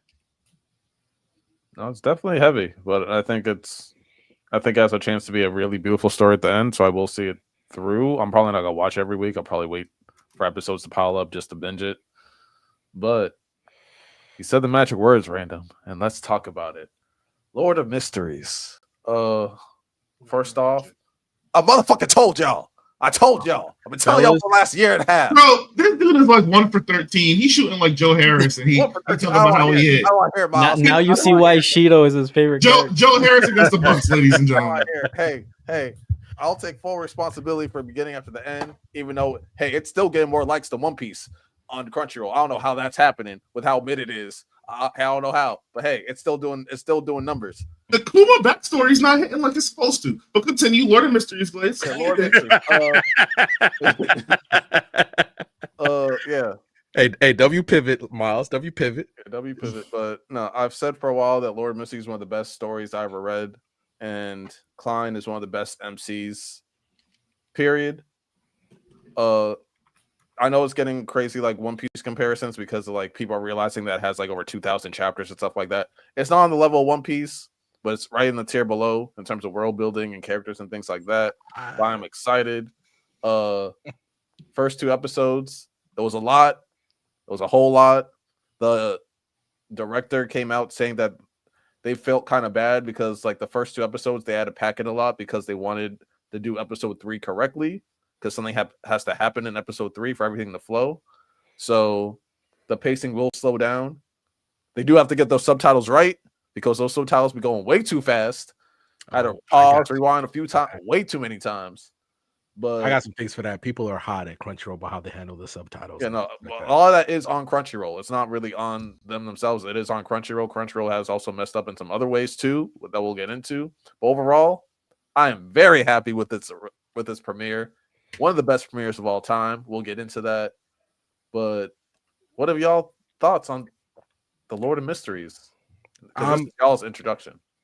I'm treating this like a very much improved version of ReZero in terms of how I'm gonna consume it. I've watched each episode 3 times because I still don't know what the fuck's happening. Jesus.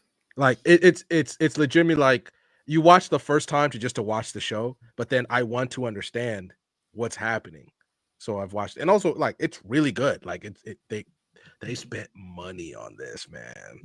Like they spent some money on this, but I can see why Lonnie's the way it is. And for instance, fun fact, Miles, the way the man was going, it's going to take 100 years and 3 months for it to be finished.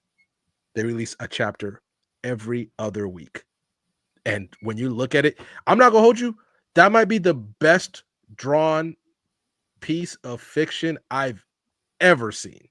That shit is crazy good. That shit is insane, and one person's doing that. In terms of the power system, the world, there's a lot of things that it does absolutely very well. and like China's like, hey man, we here, man. Like it's really good. Like, and I feel like we say this a lot, but like you're looking at the next great anime. Like To Be Hero X is good. This is so much better, in my opinion. This is so much better. I enjoyed Lord of Mysteries so much, but also I understand this is kind of like more my niche in terms of a story, but I enjoyed it so much better than To Be Hero X. And I said this when we did the video. By the way, well, I guess I'll promote it at the end. The first thing I said was like, if I'm reincarnated as a slime, I'm pissed off. Reincarnated as slime is a great isekai. Fantastic. Great animation, great characters. Everything's great. But if I'm seeing that shit, like, what can I do to compete with this? What can I do? And there's nothing Reincarnated as slime can do to compete with this story at all. I mean, you got a whole country behind it, to be fair. So it's like there's Yeah, nothing you can do about it. So I just sat there, was like, I'm throwing my hand, I'm punching the air, like this is some bullshit. Like, this is some bullshit because this is it's so good. It's really good. At least that's just the way I am. As for me, like I tell you guys, I'm not really big on isekais, but this one's very interesting. Great first 2 episodes. In terms of story, yes, it's a lot in the beginning. Being from somebody that coming from somebody that hasn't read it, it was information overload at one point. Especially that first episode. The second episode kind of did slow down quite a bit, but from power systems to different factions to character introductions, it animation's insane. And they said that this would be the most rushed animation in the series, the first 2. They said episode 3 already is getting animation of the year nods. In terms of it's better than To Be Hero X, for me personally, I'm gonna pump the brakes just a little bit because it's only been 2 episodes versus 13. Yeah, So I'm excited about what I'm seeing. I'm very intrigued of who Klein is and his persona of the fool, the people, justice, the hanged man, the different churches, the different, just the way that the power up works with the pathways and things. I'm very intrigued. I'm very curious. If it's going to be better than To Be Hero X right now, I'm not going to say that because, like I said, it's still early. I'm more of let me let it breathe a little bit. Let's see what it does. In about 5 episodes, we can revisit that statement for me. But it's great. It's a great watch. This show's just right up my alley. That's why I'm saying that. This is the kind of story that I'm like, absolutely, give me more of this. That's why I said that, made that statement. From what the author said is going to happen in season 1 and what we are projecting for To Be Hero X, I'm not going to give it the nod right away. Like, I know, like, when To Be Hero X is done and then Lord of Mysteries is done, Lord of Mysteries is going to be above it, but that's also because it's probably going to have 5 to 8 seasons compared to 2. But, and like I said, it's one of the, in terms of world building, it's S tier, characters S tier, fights are going to be A tier and stuff like that. But To Be Hero X is doing something very special with the amount of episodes that they have. I think it's probably going to end up being one of the like the greatest short animes of all time. Just something that has 1 or 2 seasons. It's going to be, when we recommend anime, we're like, hey, we want to watch something quick, watch To Be Hero X, and a new anime fans are going to get blown away by that. Lord of Mysteries is a lot. It is a heavy show. It's not something you can just turn your brain off to. But I feel that for anime lovers and people that love things like mysteries and love problem solving and love things like with tarot cards and the potions and different gods and things like that, and like people that love lore, they're gonna fall in love with this series. Like this is what it's made for. And yeah, I feel like this is the beginning. This is the beginning of a shift. Like Japan, like you're on notice because Super Cube, To Be Hero X, Lord of Mysteries, and eventually Omniscient Reader, and then all the other manhwas coming out. Japan, like, what are you guys doing? Are you guys gonna compete with Kagurabachi and Bug Eagle Itchy the Witch? Like, I'm gonna say this about Omniscient. They're making it. Japan's making it. So if China was making Omniscient or Korea was, the fact that Solo Leveling's being made in Japan, Don't do that. It's still no. No. I understand. No, I understand what you mean. I've but been it hearing. does- No, hold on. I've been hearing lately that Japan is trying to take credit for Solo Leveling. and No, that's whoa, pretty no. nasty. That's not Are what I'm they? I've been No, hearing no. some That's murmurs. that's Not insane. Japan the country, but people who are like fans. Yeah. That's Yeah. insane. That's insane. But that's why, like, when Solo Leveling first came out, I said, how did Korea let another country make this? That's the first thing I said. Because if I'm Korea, this is what announces me as a country, anime-wise, to the world is Solo Leveling. And they didn't do that. So that's why I was like, I would never like that's like if America lets like for instance, that's like if America lets Japan make a fucking Superman movie. Like that's our shit. We should It'd be run better. that. It'd probably be better. It probably would be. It probably I would be. don't know, that Batman Ninja movie was kind of ass. And I But didn't see that. though they're making a talk second about one. that So apparently, but you get what I mean though. You get what I mean though. Like that's why I'm sitting there like I would never have let that happen if I'm South Korea. I don't know. Maybe they don't have animation studios. Nigga, then build one. That is true. I mean, they got a lot going on in Korea other than animation. To be fair, they ain't fucking. He's spending resources on. Nah, they ain't fucking. They got time. yeah, those K dramas go crazy, right now. They busy. Nigga, you I'm can. not gonna lie. Keep putting your bag in the K dramas because whether it's slice of life, lovey dovey, or action and battle, every single one hit. Everyone. That's true. Them Shit. K dramas do Shout out slap. to My- Big Storm. My Shout bad. out My Big bad. Storm. Shout out to Join the Big member. Storm, man. I haven't seen him in a while. Good No, to see you, right, brother. Riddell, Miles, what do y'all think about the first? If y'all watched the first few episodes of The Lord of Mysteries, what do y'all think? I'll go quick. I didn't watch it. It's Riddell's fault because I was gonna watch it in the background and he told me I couldn't, so I haven't Damn. watched it. What? How's it my fault? Because you told me I couldn't Straight watch it in into the background, so I felt bad watching it in the background. What do you mean you couldn't watch in the background? You said because I need my brain to watch it. Oh, Oh, yeah, no, Miles, when I say Yeah. that watching the background might be tough because, like, when I say some of these subtitles are fast, like they'll throw a whole paragraph at you, and then 2 seconds later it's gone. You're like, wait, what? Yeah. So real quick to add on to that. Oh, shout out to get Big Storm out here. Now he's spending Locked in. Yeah, locked in. So Crunchyroll's been in a lot of hot water lately with international fans for how they've handled the subtitles. Obviously, in Really? China, they're fine, but they've been accusations of them using Chat GPT. Like some stuff's been like, for instance, Oh, when word. so Is that really bad?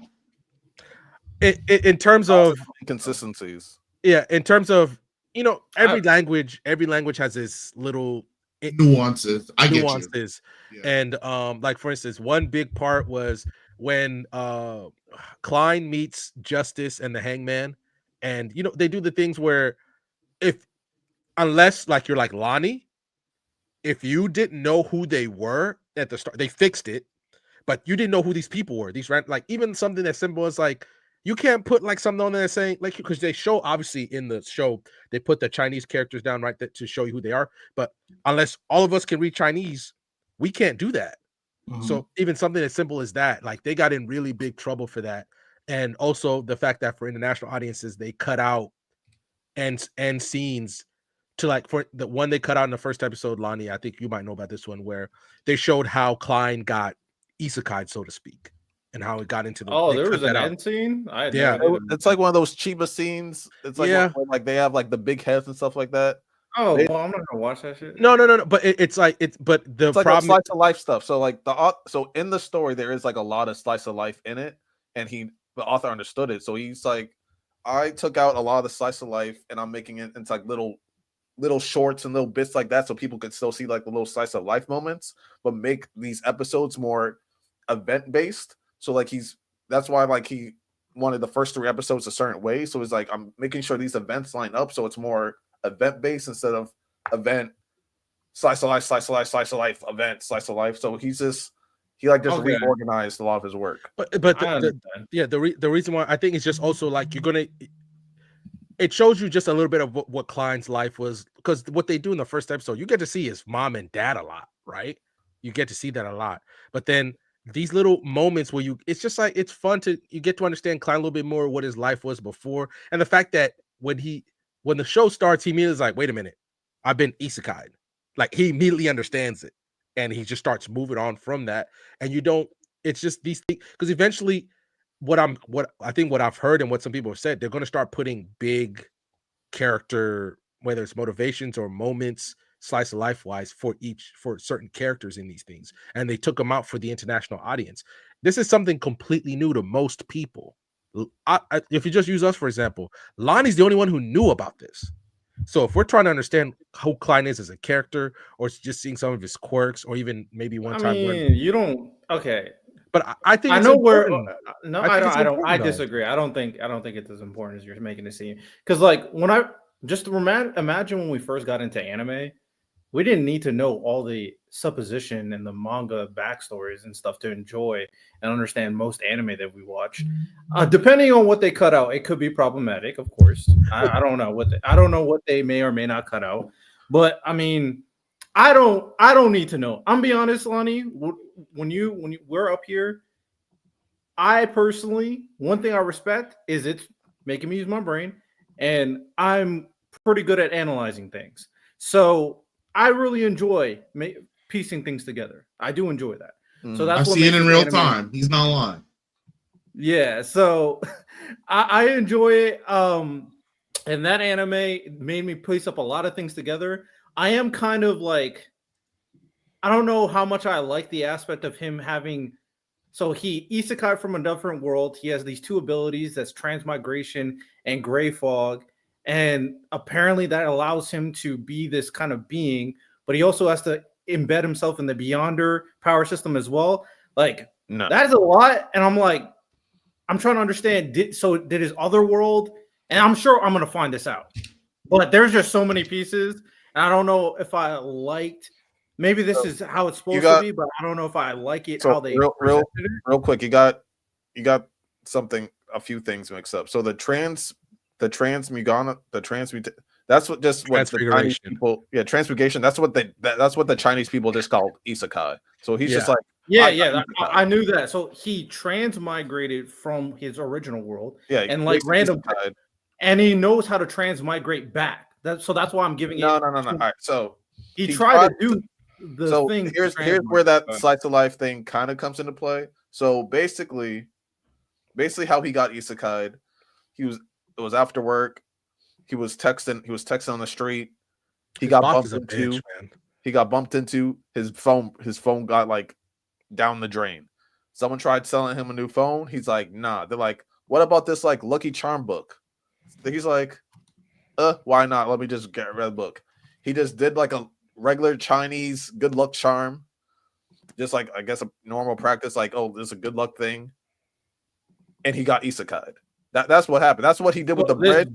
This book gave him the ability, or not gave him, but he learned the ability from this. It's apparently just a regular Chinese good luck charm. Like he just did a regular good luck ritual, ended up getting isekai'd. He's like, what? And that's what he did with the bread. He's like, all right, let me just try to do the good luck charm. Let me see if it'll isekai me back. We gonna get that? Are we gonna get that information in the anime, or is that just like in the chibi? No, he did that in the anime, didn't he? Because really, in the long run, he did the bread thing, but I didn't see him do it like when in his normal world. That didn't happen. Yeah, it's just to them, it's just like a regular, just like a good luck thing, like flipping a coin into a fountain type thing. That's basically what he did. It was just like it's something like a common practice where it's like, oh, I'm just gonna do this for a good luck tomorrow. He did it. He's like, oh shit, I got isekai'd. So it's almost like he flipped a coin into a fountain and got isekai'd. That's basically what he did. So he's like, let me do this with the bread, and then he ended up in that other world. So that's basically what happened. Is the gray fog stuff also part of like some ritual in China? No, the gray fog has stuff to do with the Beyonders and stuff like that, which you'll find out later on. Yeah, I'm okay. So it seems like he knows something and doesn't know something. I don't know that part about it. Like I like everything else. Like the power system, I think is very interesting. This whole stuff regarding the king and how he learned about becoming a seer from the king, and how the king was also transmigrated here. But he also realized that the king was transmigrated here, so he had some knowledge about transmigration before. Well, So- they said that, like, oh, this, like, when this king got appointed, like, he brought in like steamboats and card games and things like that Yeah. weren't in that world before. So he's just like, wait, so all these things came From when my he- world. Yeah. So that's how he put 2 and 2 together. What? Because of how quickly he put 2 and 2 together, that's why all these things made me believe that there's some idea of isekaiing in his old world. But if you're just saying that, Remember, he still has He's- bits and pieces of the original Klein's memories. So that's why that's why he assimilated so quickly, because like he doesn't know because some things, like, remember when he saw his sister and he had that warmth in his chest, he automatically recognized that, this is my sister in this life. okay, yeah, there's some things based off like how we're talking about it, that based off how you're explaining it, I feel like they kind of made it seem like something it didn't. Maybe that's because of the fast pacing, or maybe it's an over analysis of what I was looking at. I don't know. It doesn't matter. It was- It's good. It was pretty fast pacing. It was. So when things are fast paced, at the same time, it can make it seem like someone is analyzing things in a very quick motion, which can allude to like hyper intelligence or prior knowledge. So that's why I was like assuming more than was actually there, but it doesn't matter. So Don't worry, he is like ridiculously smart, but like when he got isekai'd, some of Klein's memories, like in terms of like where things are, who some people are, he automatically had those. But then there are also like things that he didn't have, like, oh, what happened on June 27th, or what happened when I went over here or went over there. Like there are still things that like, he doesn't fully have awareness of. yeah, okay. Overall, pretty good. I like it. Makes me think while I'm watching the anime, and I will say this: until I see something crazy, I still like 2BRX more, pretty comfortably. Mainly because of the characters and the political messaging. I really like when things are very applicable to society, and 2BRX does it freaking. The way 2BRX relates to common normal society right now is like amazing. But Lord of Mysteries is great for sure, 100%. Thumbs up. I'm really excited for episode 3 because I know what they want to happen in season 3. I mean episode 3, so that should cook great. Anything else, Riddell? I know you said you had some topics. Yeah, some fun segments for you guys. All right. So, For that we can just wrap it. all right, bet. First segment I got for you guys. I created both of these segments from thin air, but I was inspired. This one I was kind of inspired by the debate from Gil and Lowe. So I watched it, and there was a very interesting point that Lowe made that I agree with. That there are times in a lot of different types of discourse, but specifically NBA discourse, where people's hypothetical understanding or hypothetical vision of a player is better than what they actually do. And there's those amount of times where it's like, man, if AI was on this player, or the perfect example Lowe brought up, I'll just use that one, where he talks about hypothetically, if Kevin Love just stayed on Cleveland and it was just amazing, and then you could hypothetically think about the idea of him being on another team and being a number one superstar, he would have been received or perceived better than the fact that he went to the Cavs and won a championship as a third option. I thought that was very poignant, and I feel like that happens all the time. So basically, this game is called reality versus hypothetical. I'm going to give you 2 scenarios, and you guys just say what you think would have been better for that person, that character, that anime, whatever I'm talking about. All right. First one, Kevin Durant. Would it have been better for Kevin Durant's perception from the fan base overall in the NBA discourse if he stayed on the Thunder, or if he still in reality went to the Warriors and won 2 chips? If he never wins with the Thunder, he gets fucking killed. For lack You of a think better word. But think of it like this. This is where I want your brains to turn. Would he have been killed more than Yes. he gets killed now? Yes. If he never won, he'd be getting murdered. He'd be getting murdered by fans. You're telling me this guy's supposed to be because the way people especially were talking about Kevin Durant, maybe y'all the true basketball heads around here. They were trying to put him up with LeBron, trying to say he like one of the contemporaries in the league and all that. If he never won a championship, the way they would speak about him would be so nasty, especially after like Jason Tatum wins one. And like they're going to be like, man, Kyle Lowry got a championship, but KD don't. The way they would speak about him would be insane. You're muted, Miles. Go ahead, Miles. I like this game because we get to see the fantasy in real time. The only reason why KD is spoken about badly is because he left OKC and went to Golden State. If he would have stayed loyal to OKC and never won, he would have never got talked badly about. People would have called him loyal. They would have said he didn't duck the grind.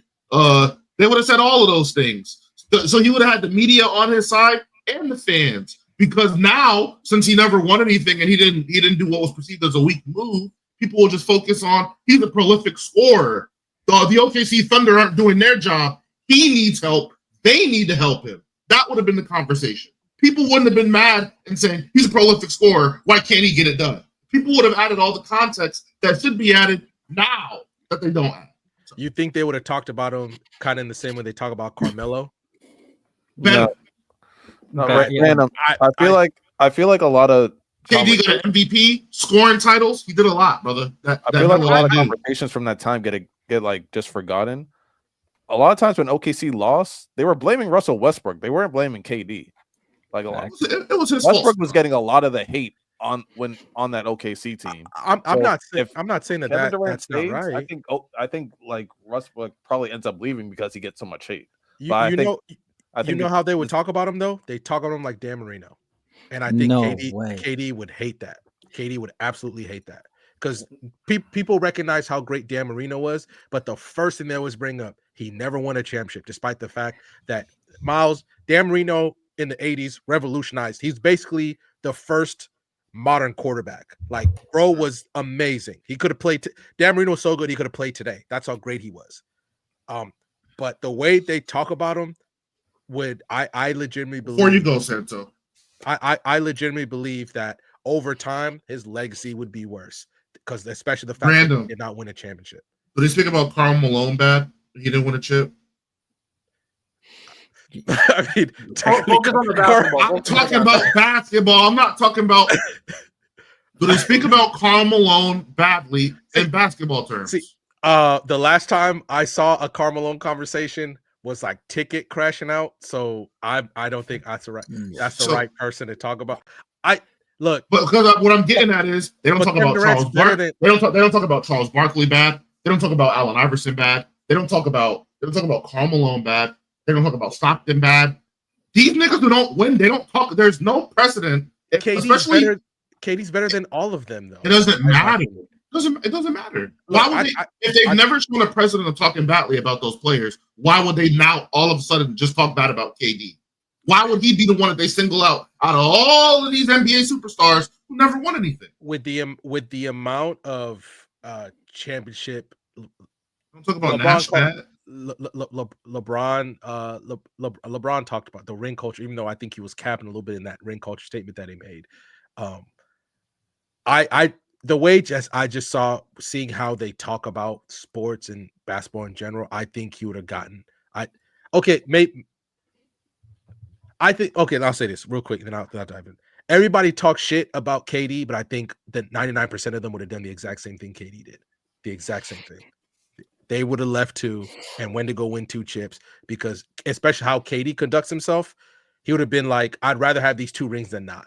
I don't care what anybody says. I'd rather have, because also he was the best player on those teams when he was there. On those Golden State teams, he was the best player. Yeah, he was. Is that crazy to say that KD was the best player on Golden State when those 4 years that he was there? It's a toss. Hold on. So are we saying? Hold on. Are we saying that Steph's better than KD? I'm just asking a question. Oh, yeah. Yes. Okay, okay, but if you're telling me right now, they don't obviously take their whole careers out of it. Golden State would rather have KD than Steph. No. No. No. No. Hell no. If you don't know how if you don't know how their careers go and they're just picking a player, they're taking KD in front of Steph every time. No. Going back to the original prompt, if Kevin Durant stays on OKC, he doesn't get the hate that he gets at all. He doesn't have the burner accounts. He doesn't have the little petty He feuds. always has the burner accounts. That's part of him. Ke- He has the burner accounts. Let's not act like he doesn't. I didn't interrupt. Because okay, my bad. He doesn't have the negative perception. He gets the loyalty tax. He is literally the Dominique Wilkins of our era. Nobody talks about Dominique. A great scorer, a great performer. He just didn't get it done. Carmelo Anthony gets a lot of hate because of what he did to Denver going to New York. Carmelo Anthony is in that same boat with KD. If he'd have stayed in Denver, nobody would really hate him. If KD stays, he and Westbrook maybe win one. Maybe they don't, or Westbrook leaves, because Lonnie is correct. Westbrook was getting the brunt of the hate. The only time KD really didn't show out, it was against San Antonio. And Westbrook was carrying. That's the only time. But all the bad decision makings, all the bad shots, that was from Westbrook. KD doesn't get the hate that he does right now. He gets hated because he left up what, 3-1 and going to the team that beat him and made the league unfair for those 2 years. That's why he's hated. See, I don't understand that. If you want to win, everybody talks a lot of mess. They do the exact same thing KD did. It's about winning rings. They would. Santo, you're telling me you would not have done what if it's about winning rings. Your statement was everybody does it. Okay, my bad. Let me go back to what I originally said. 90% of people do the exact same thing KD does. Because you don't want to be that. You don't want to be Charles Barkley. Because guess what? I understand he's fun or whatever, but every time, even though Shaq's a fucking punk, for every time Shaq flaunts, you don't want to be Charles Barkley. Charles Barkley is just quick enough with his mind to have comebacks, but you don't want to be Charles Barkley. The burner accounts are still there because eventually, you know why the burner accounts get discovered? When people are like, damn, man, it's crazy KD never won a ring. And then all of a sudden there's just one account just saying, man, KD was great though, blah, blah, blah, this and that. Then that's when the burner account's always going to be a part of KD's legacy, whether or not he wins a ring or not.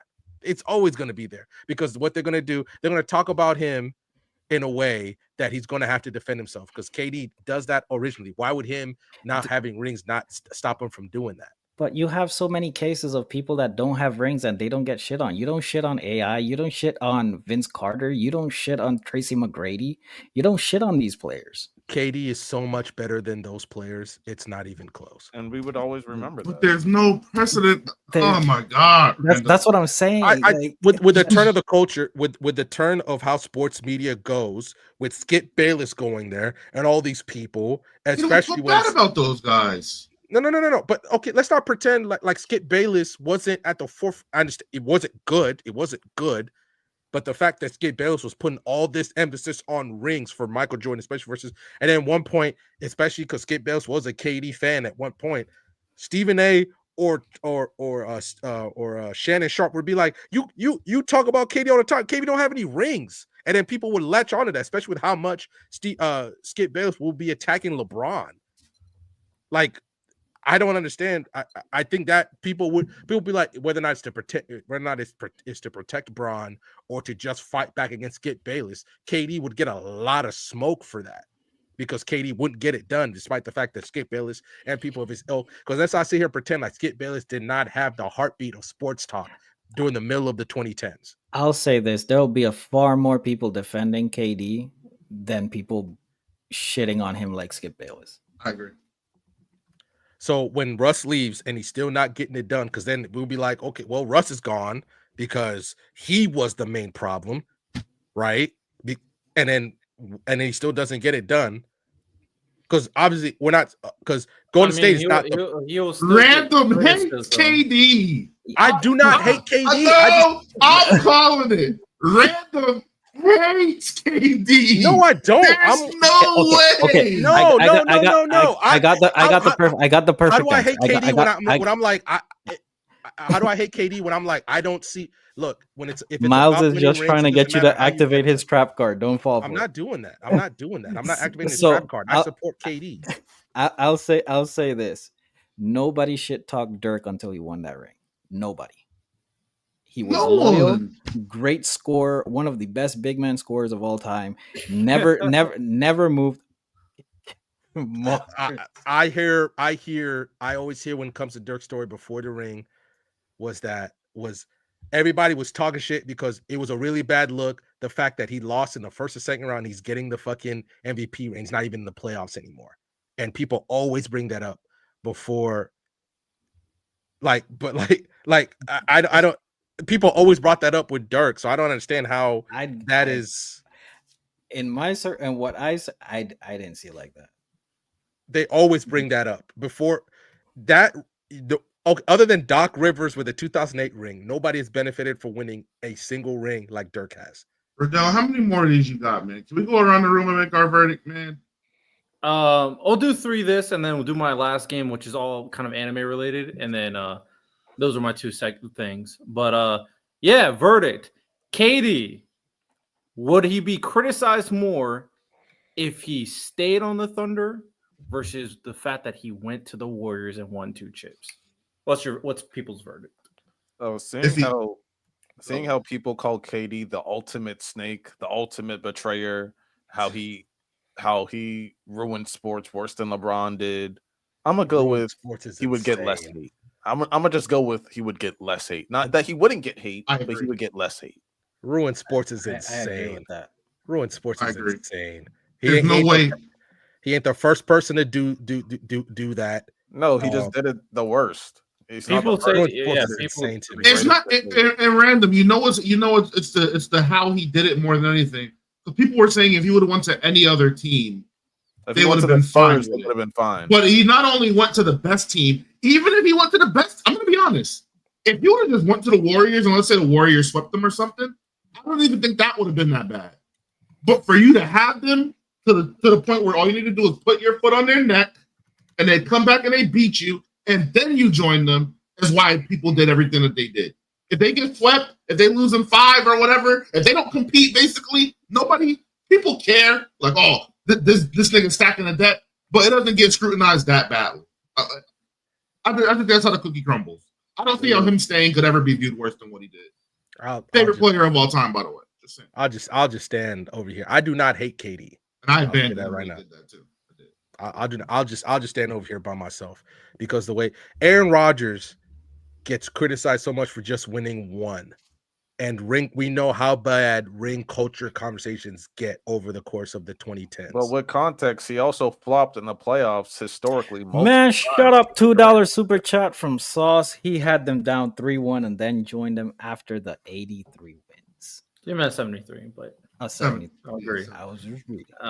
You know what also made it worse? The fact that like the Warriors, like Andre and Draymond said that the OKC team was better than the, and he still went up and joined it. I think that's like a little extra just salt on the, like. Yeah, an Aaron Rodgers equivalent would be him not winning a Super Bowl, then going to the NFC Conference Championship, choking like he usually does against the 49ers. Then next year joins the 49ers and wins the Super Bowl. I mean, it almost happened. It almost happened. And people will be like, "What the hell, you?" It almost. The only thing about football, but it really almost happened. The only thing about football is just you don't see star quarterbacks move, or else it would have happened. Right. And I'm not mad that KD did it because I'm a Steph guy, so he helped Steph win a few more rings. So I was happy with it. I still thought it was a little bit of a bitch move. But I was like, hey, I'm not gonna complain about getting KD on the squad. With automatic chip for 2 years, man. Mars is being nasty. It carries stuff. All right. Speaking of football, I have a football one. Reality versus hypothetical. This time we're talking about Patrick Mahomes. Would it have been better if Patrick Mahomes lost in the conference championship in a close game to the Bills or the Ravens, or making it to the Super Bowl and getting blown out? Get blown out of the Super Bowl is insane, bro. The first What one's would- okay, but the second one is insane. Like, if the problem about him losing in the Super Bowl the way he did is that even let's just say even if he wins 7 or 8 rings, Lonnie as a Brady fan or me as a Brady fan always walk up. Tom Brady never looked that bad. Wait, You can never wipe that off. If you want to say, well, the Bucks one was like, oh, okay, his whole line was gone. The Eagles one, you have no excuse. Oh yeah, just whatsoever. is far superior. But No. I don't want to hear that. This is the GOAT. I do not want to hear that because this is why I have to push better on that because context does matter. How does it? No. How does context matter? Is that what you're No. Because this is the problem. If Mahomes won that Super Bowl, Nick Wright, you, Riddell, everybody's saying because they're the first team to ever three-peat in the Super Bowl era. Lonnie, they're saying this is one of the greatest teams ever assembled. They three-peated.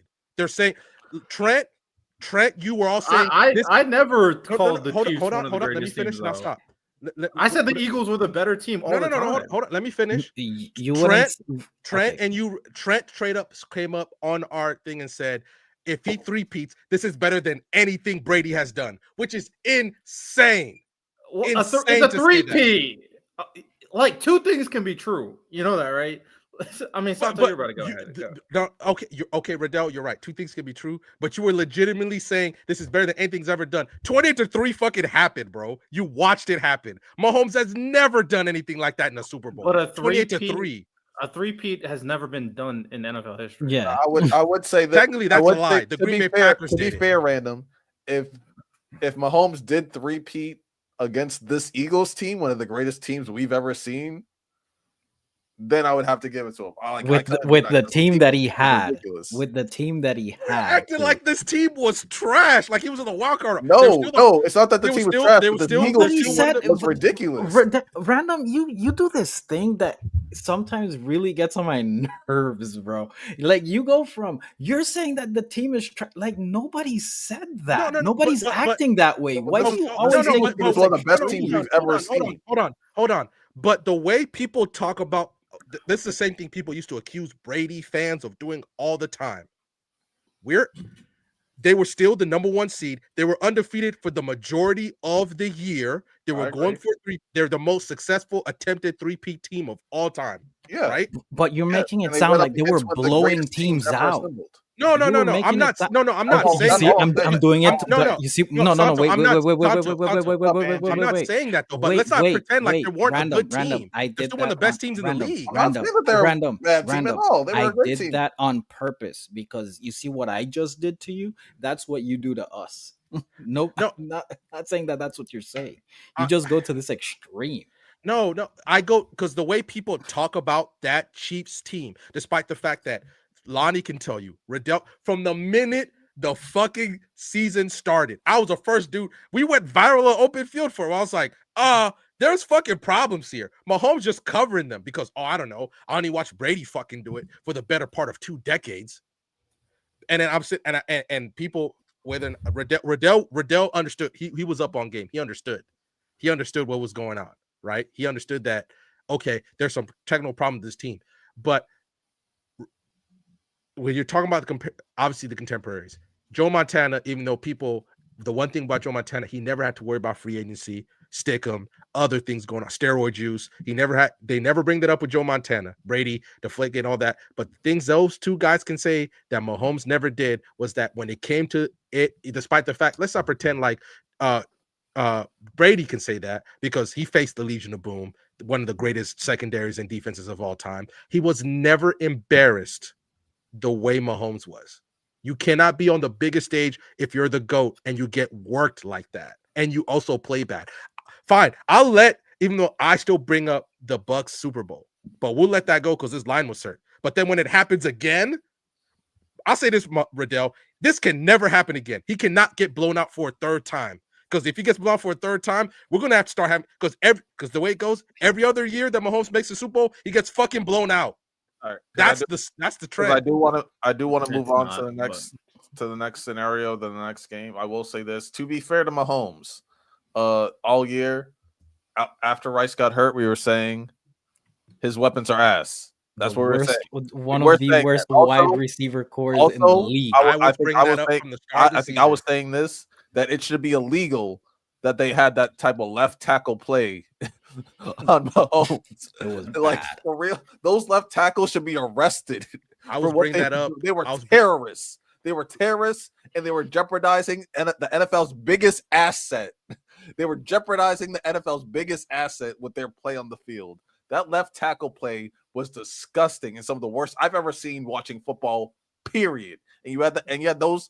And then the right tackle just cannot stay on the You line had those without vagabonds. those vagabonds guarding Mahomes. How dare you, Kansas City? No, How and dare you? then to piggyback off of that, then you go and you play against a defensive line that's insane that we don't even have to Jalen blitz at Carter, all. Huff, Dean, and then you had Cooper DeJean and Quinyon Mitchell and Darius Slay in the background. Like All pro linebacker, Zach Ball, and and then your offense is Jalen Hurts, freaking AJ Brown.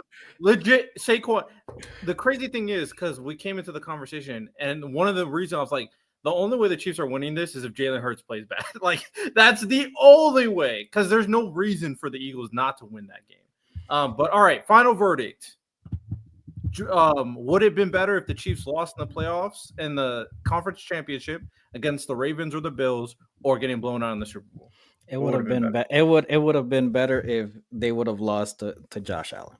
If Josh Allen got blown out, what they would have been saying for him compared to what Mahomes. That's not the scenario. Not the I would say scenario. I say this. I agree with Santo. It would have been a lot better for him to just lose in the championship round than get blown out in the Super Bowl. I agree, because at the end of the day, you could have just said what we were saying throughout the whole playoffs. At least some of us. They have no weapons. Lonnie, I was bringing it up every week, and that was when Rice was healthy. Riddell, last year you could tell. I agree. I was bringing it up every single week. Every single week, Santo. Every single week I was bringing it up. Guys, I don't care that Rice is this is still a problem. Niggas is just for some reason turning their head to it. This is still a problem. I brought it up. All right, I remember a bunch of old heads trying to tell me Xavier Worthy was a Sean Jackson 2.0, but yeah, he definitely is not. All right, last scenario, and then my last segment, musician edition, J. Cole edition. Oh Lord. All right, he should have never deleted the album. He should have never apologized. Oh, that would have been a good one. This is the one I came up with.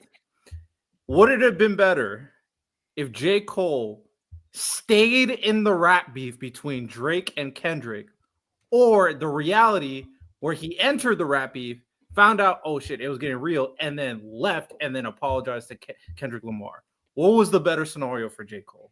The better scenario, him doing what he did. I agree. If he enters the fray, he becomes a victim to salacious lies. And he's fighting a media campaign against Kendrick, like Drake is doing for the next year or so. Because the fact that Kendrick took it to the level of being able to lie, I don't see any way that anybody beats Kendrick in the rap beat if he's going to just make up stuff. So I think J. Cole, he got a lot of heat at the beginning. People pretty much forgot about it, or they don't care anymore. That first month, they were on his head. But after that, he's good. I'm still waiting for that fake daughter he said Drake has. Where's she at? You tell me Pusha T could find the kid, but you can't, Kendrick? All right, bro. I personally don't think I think he should have stayed. I don't think he should have apologized and bowed out, because J. Cole has almost the same persona, that good guy persona as Kendrick. So Kendrick's lies would not affect him like that. Like people would just be like, "Oh no, you're lying. Like you're straight capping." The reason those lies got off on Drake is because they're plausible versus that's just a straight lie. I don't think he could do that same media campaign or whatnot with J. Cole. The way people were talking about I'm Drake, I'm I with don't know. Miles.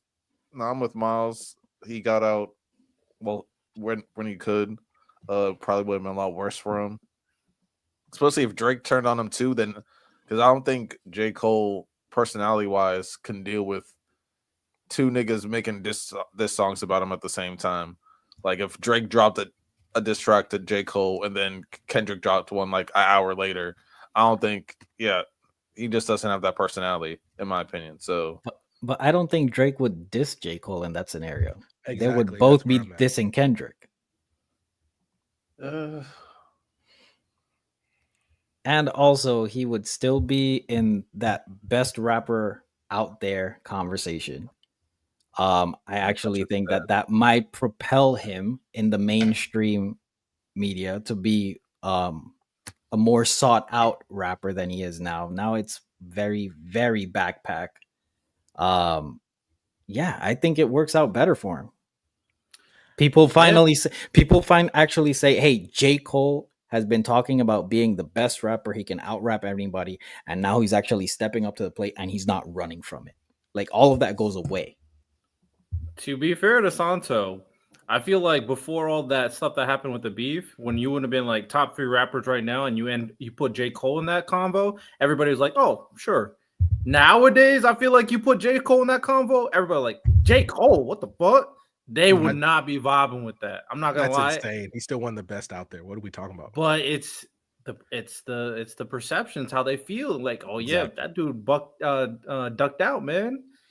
He couldn't hang. That's what they would say for You sure. know what they do, Riddell? They say that they walk back in the car and they play a J. Cole song on the way home. For sure. So I'm like, But so you're capping, and that's fine. Okay, so I guess we're just okay with people capping. all right. Hey man. All All right. Rebel, what's your last and final game? All right, last and final game. I call this. I also made this up called peak versus mid. So how this game works is I'm going to give a category for a very specific thing. This one is just anime. To put it very simple. And I want you to think of like more popular anime. And if you want to make it hot, make it hot. But think of like anime that people know. And I want you to give out for the category what you would say is a peak anime in that category or a mid anime in that category. Very simple stuff. Okay. 5 categories. You guys tell me what you guys have as peak anime or mid anime. First category. An anime, the genre, or not genre, the category or the section that I'm talking about, the characters of an anime. Which anime has does characters peak? Which anime does characters mid? Y'all kind of get it, right? Got any questions? Yeah. So like an anime that has great characters and an anime that has shitty characters or mid characters. I said peak versus mid. You know what I'm saying? Okay. So, who wants to start? I'll go then. It's fine if everybody's waiting. I'll go first. Go ahead, random. So I'll sit up a little bit. Oh, so I'm supposed to choose the anime, right? Yeah. What anime would you say has peak characters? What anime would you say have mid characters? I can go. I'll go. So I got to Arlong Park, by the way. Luffy putting the hat on Nami after she asked for help is a majestic moment, amazing moment. We're talking all characters, not moments. Just all. I'm just going off what I see. I think One Piece has peak characters. I told when Miles, okay. when I thought Miles you were was just talking going to about say it. a moment, but yeah, go off. My bad. When Miles was talking. Now does One Piece have some bullshit? Absolutely. But like even the guy, I can't remember his name, the main bad guy from Usopp's introduction. His plan is gonna work. Luffy just shows up. His plan's gonna work. Luffy just happened to show up. And I think One Piece so far has really, really good characters. Like, I understand why y'all like him. There's a lot of things about Luffy as a person that just piss me off. He reminds me a lot of Michael Scott from The Office. I'm like, I just never liked Michael Scott. But in terms of how he is, like the one thing I told Miles was when Luffy gets into a new situation, he takes like a quick second to just kind of look at people. He's a really good judge of character. I really like that. One Piece has peak characters. So an anime that has mid characters. Oh, that's spice on it. Don't hold back. This is not the segment to hold back. Be Yeah. honest. Let me know when you're ready, Random. I want to go next. Oh, go ahead, Santo. No, I'll do it. I think other than Definition of cook for him. other than a few, I think the majority. Fuck it, I'll do it. I think Naruto has pretty mid characters. It's very top heavy. Ain't no way. I didn't think you was gonna say Naruto. He didn't cook. No. Kiba a good character. Say what? Kiba a good character. Oh, you taking the bottom of the barrel. I can't. respect I watched all. Obviously, I watched all Naruto. Name me the squad. You telling me the squad that Sasuke runs with when he gets worked by fucking Killer B is fire? I don't think they're dog water. He said mid. Wasn't it mid? Yeah, man. Like, come on now. Okay. Well, we're talking about. I'm talking about like Hold on. Naruto in general. There is it, nah. Get, It is- oh my God. I want somebody to on record give me 15 good Naruto characters. Give me 10 that aren't Naruto, Sasuke, You can't, but Kakashi. you Cook, But you can't do that. Cook. Take the characters out. I can do that for One Piece, and I can get you the characters. One Piece is One Piece is more than double the length. Cast. I can do that for Full Metal and do it. I can do that for Full Metal and get you good We're characters. talking about the top 2 anime of all time. And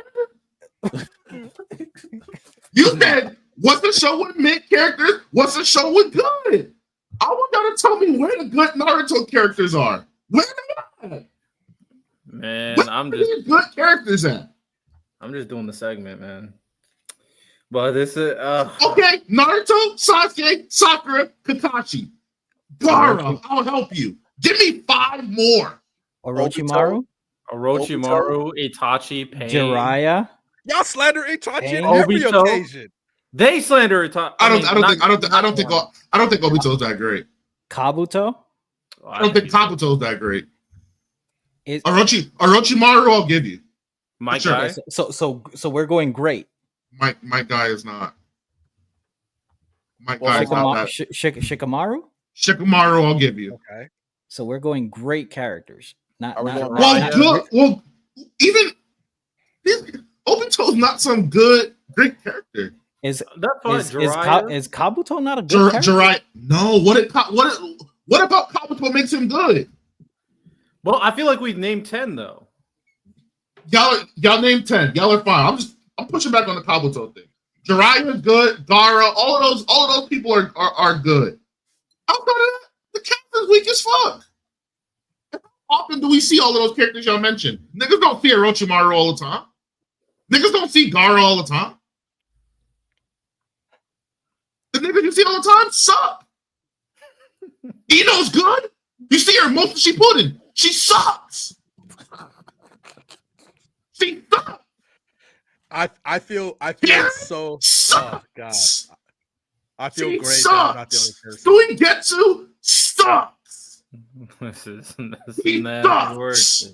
This is Jugo sucks. These characters suck, man. Kakuzu sucks. Primary villain of an arc. He sucks. Be for real, bro.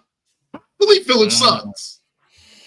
Okay, well, Why that was am only I the staying with you, brother? Oh, so No. hold on. Staying So we with picking you. up. So Miles. No.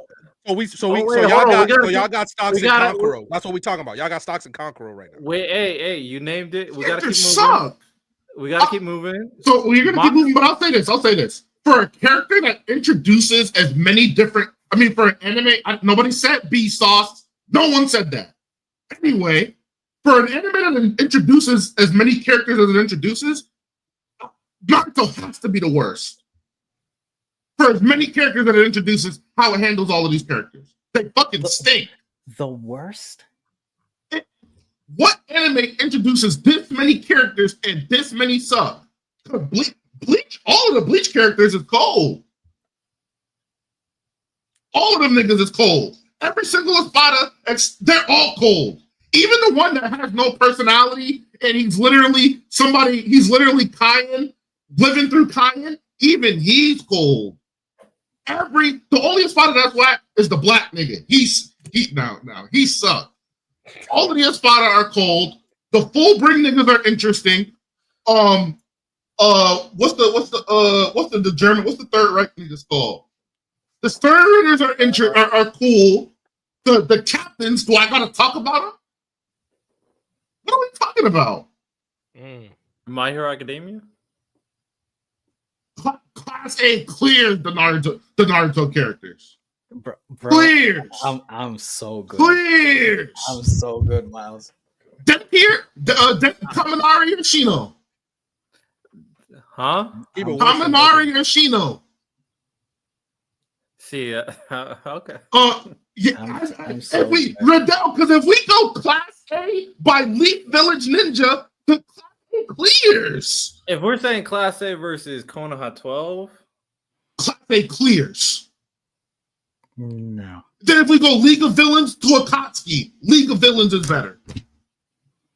If we break it up into factions and do group by group, My Hero's better. The League of Villains is better than the Akatsuki. Outside of Itachi and Pain, these other niggas aren't good characters. Kisame, as cool as he may be, is not a good character. I'm sorry to tell you. Deidara is not some good character. All he does is hate on the Uchihas the whole time. From the Akatsuki, we got what? Sazori, Itachi, Pain. That's it, right? Kaku's a good character. Quick question for y'all. You're telling me Deidara is as good as Twice?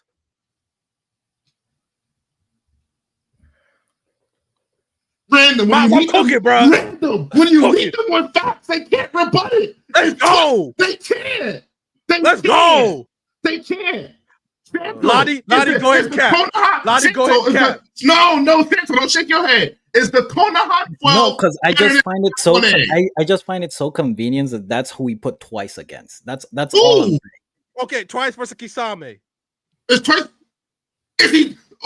Stand 10 toes. Is Itachi better than Twice?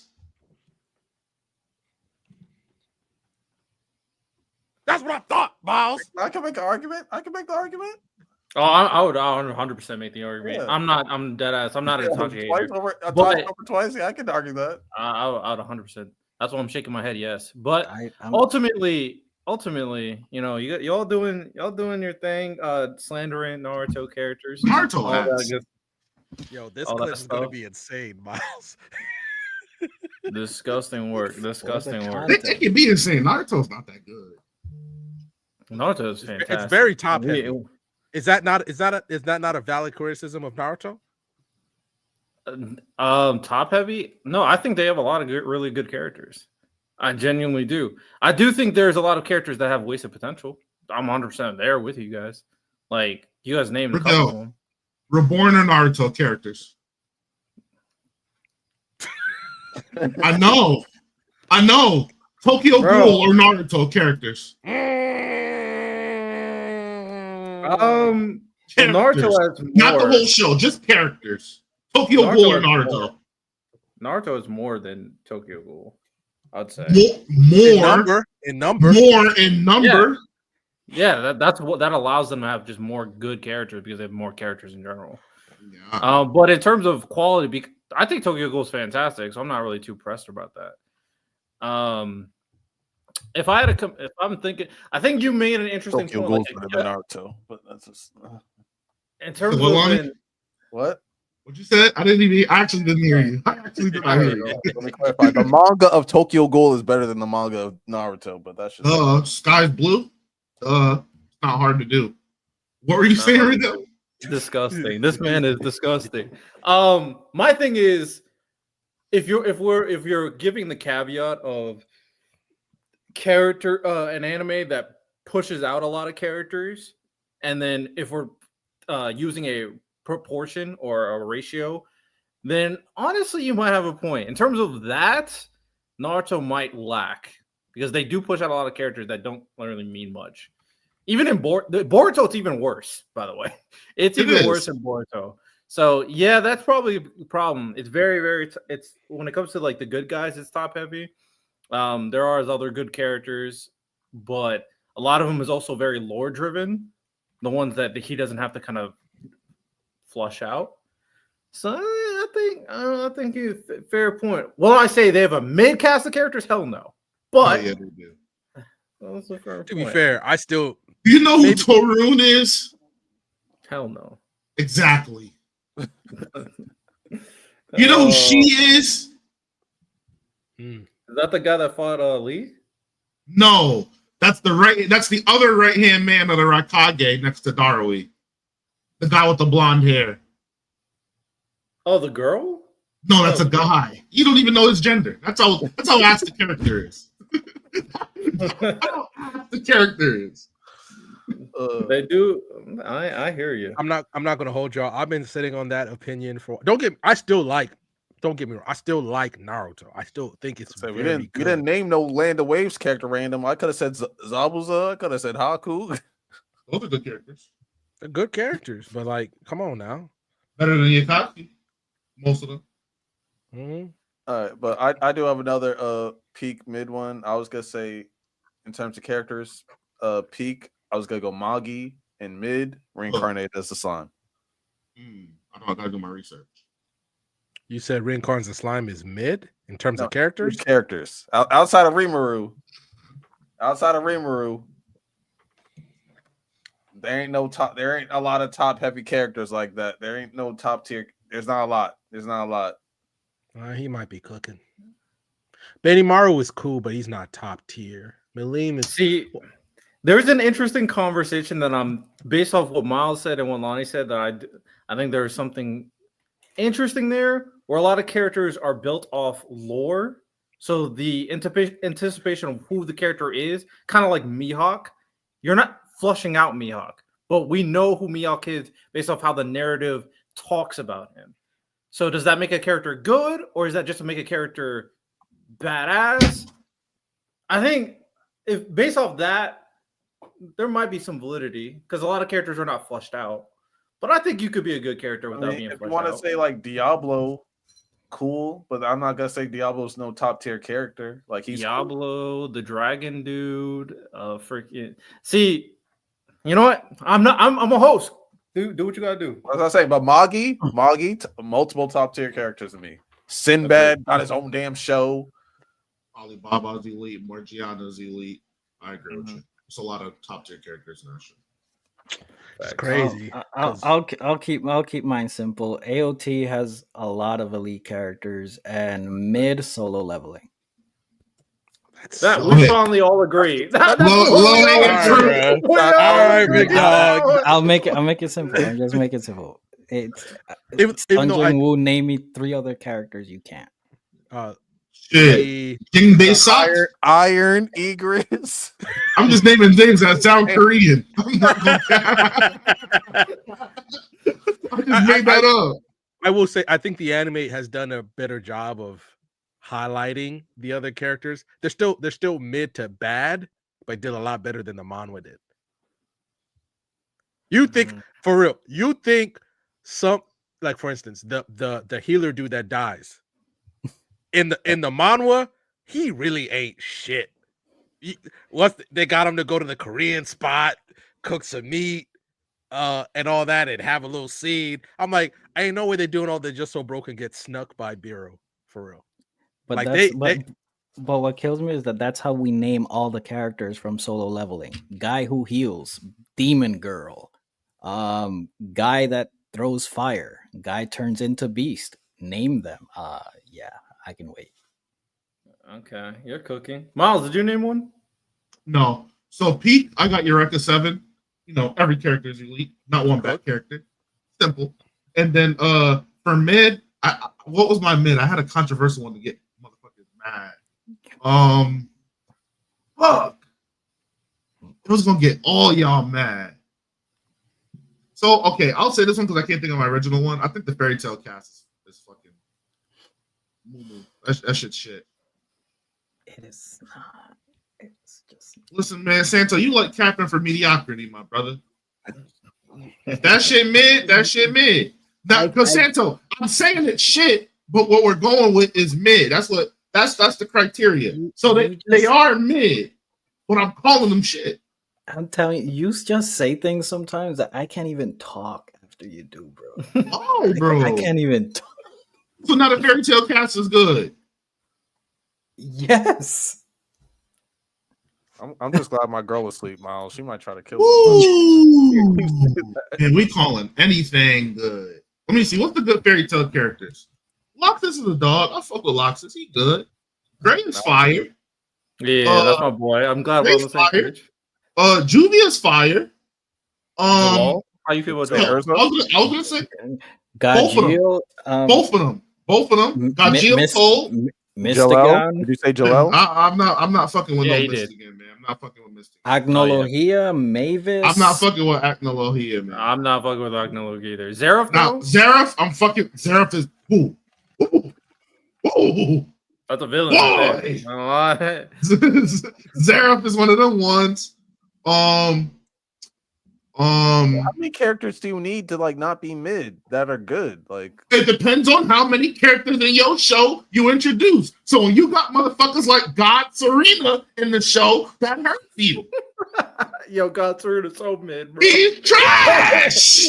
No, he's not mid. He's trash, bro. He's trash. So I'm saying when you got a bunch of God Serenas, Stop I talking. gotta tax you at some point. Oh, I'll shut the fuck up. Angie with a $2 super chat. How important is pacing in an anime to y'all?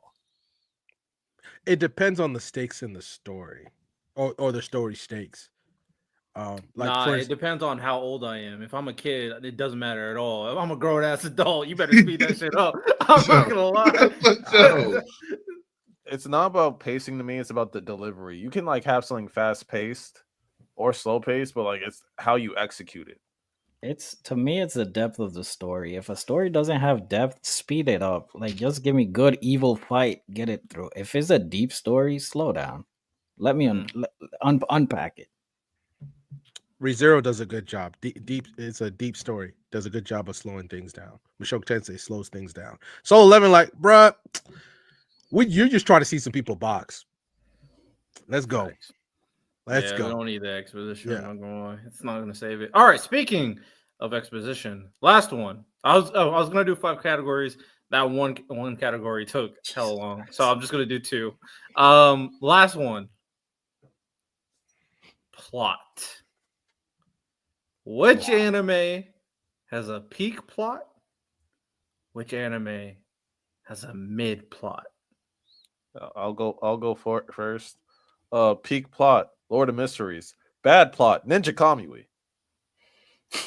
No, How did that get? Hold on. How'd that get a second season?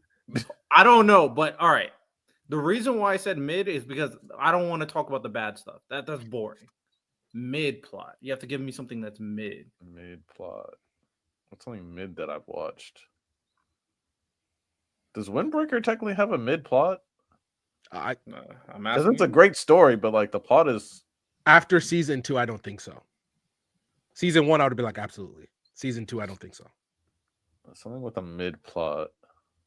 The break really dived into Sakura's character. I forget the captain's name, but the captain that really gets a lot of shine in season 2. Yeah, he's a dog. Yeah, I think they did a really good job. I don't think I think people are gonna walk into Windbreaker thinking it's mid, and then you get surprised. I don't think Windbreaker's mid. I don't think no in terms of the story itself. Sure, are we like fucking like ReZero? Okay, it's not that. It doesn't need that. But Windbreaker has its own depth in its story that I think is great. It's, for instance, if you compare to Solo Leveling, it's a deeper plot than Solo Leveling. I don't think that should be controversial. Ragnarok got a deeper plot though. Just saying, but Ragnarok, when they animate that shit, Lonnie, you got it. But until that happens, mid plot. Demon Slayer's plot is mid. It is. Demon Slayer's plot is kind of mid. I'm not gonna hold you. Peak Vinland Saga. Okay. But okay. Demon Slayer's plot is supreme mid. Fair enough. Those movies are gonna have people saying crazy stuff about Demon Slayer. The animation's great. The plot is mid. Stays mid. It's fine. That's fine. I think that was a That's fine for Demon pretty Slayer. standard answer. Yeah, Demon Slayer's not trying to be anything more than it is. Random, you got some? Oh, Maz, you better go. Peak, I got Lazarus. Mid, I got Hell's Paradise. That shit's ass. Dang. I don't give a fuck about your wife, brother. To be fair, Mm. he's not wrong. She really only becomes important at a certain point in the story. You see her a little bit because he needs that extra power up that every shonen MC gets, but let's keep it a stack, bro. Yeah, I plead the I've fifth read with all of Hell's Paradise. It's all right. I plead the fifth with my Hell's Paradise tattoo. I plead the fifth. No, don't get me wrong. There's some fire shit in there, bro. There's some fire shit in there. It's Fire ass some- tattoo. It's a fire ass tattoo. Hey, man, there's some cool moments. It's probably the best tattoo I have. W. Random, Bonnie. Look, I'm gonna choose two isekai. Mushoku Tensei for peak, Eminence and Shadow for mid. Eminence and Shadow is it's basically isekai solo leveling. But it's fire. I love it. I don't care what nobody says. I love it. It knows exactly what it is, and he plays into it. And he makes fun of the whole genre. And I think that's cool. Nobody's ever gonna walk up and say Eminence and Shadow is top 5. But it's gonna be something that a lot of people remember because it's fun. Is it okay if I say JoJo's is mid? The plot? Mm-hmm. Like in its One. entirety? All Yeah. of them? In its entirety. I don't know. About Like, really those. think about it. Well, explain it to us. It's literally just generational hate. No, that's not true.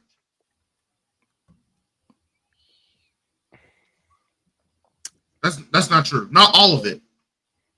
Because I say that doesn't apply for season 2. It doesn't apply for 2, 4, 5. Wouldn't that be the 6. overarching plot? No. No. After part 3, Dio's pretty much he's done. And then like Steel Ball Run is a whole different universe. It's a whole different verse, yeah.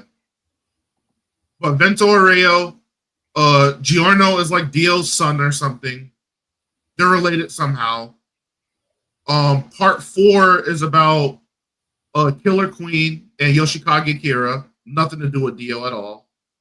Part 6 with Jolene is with Pucci.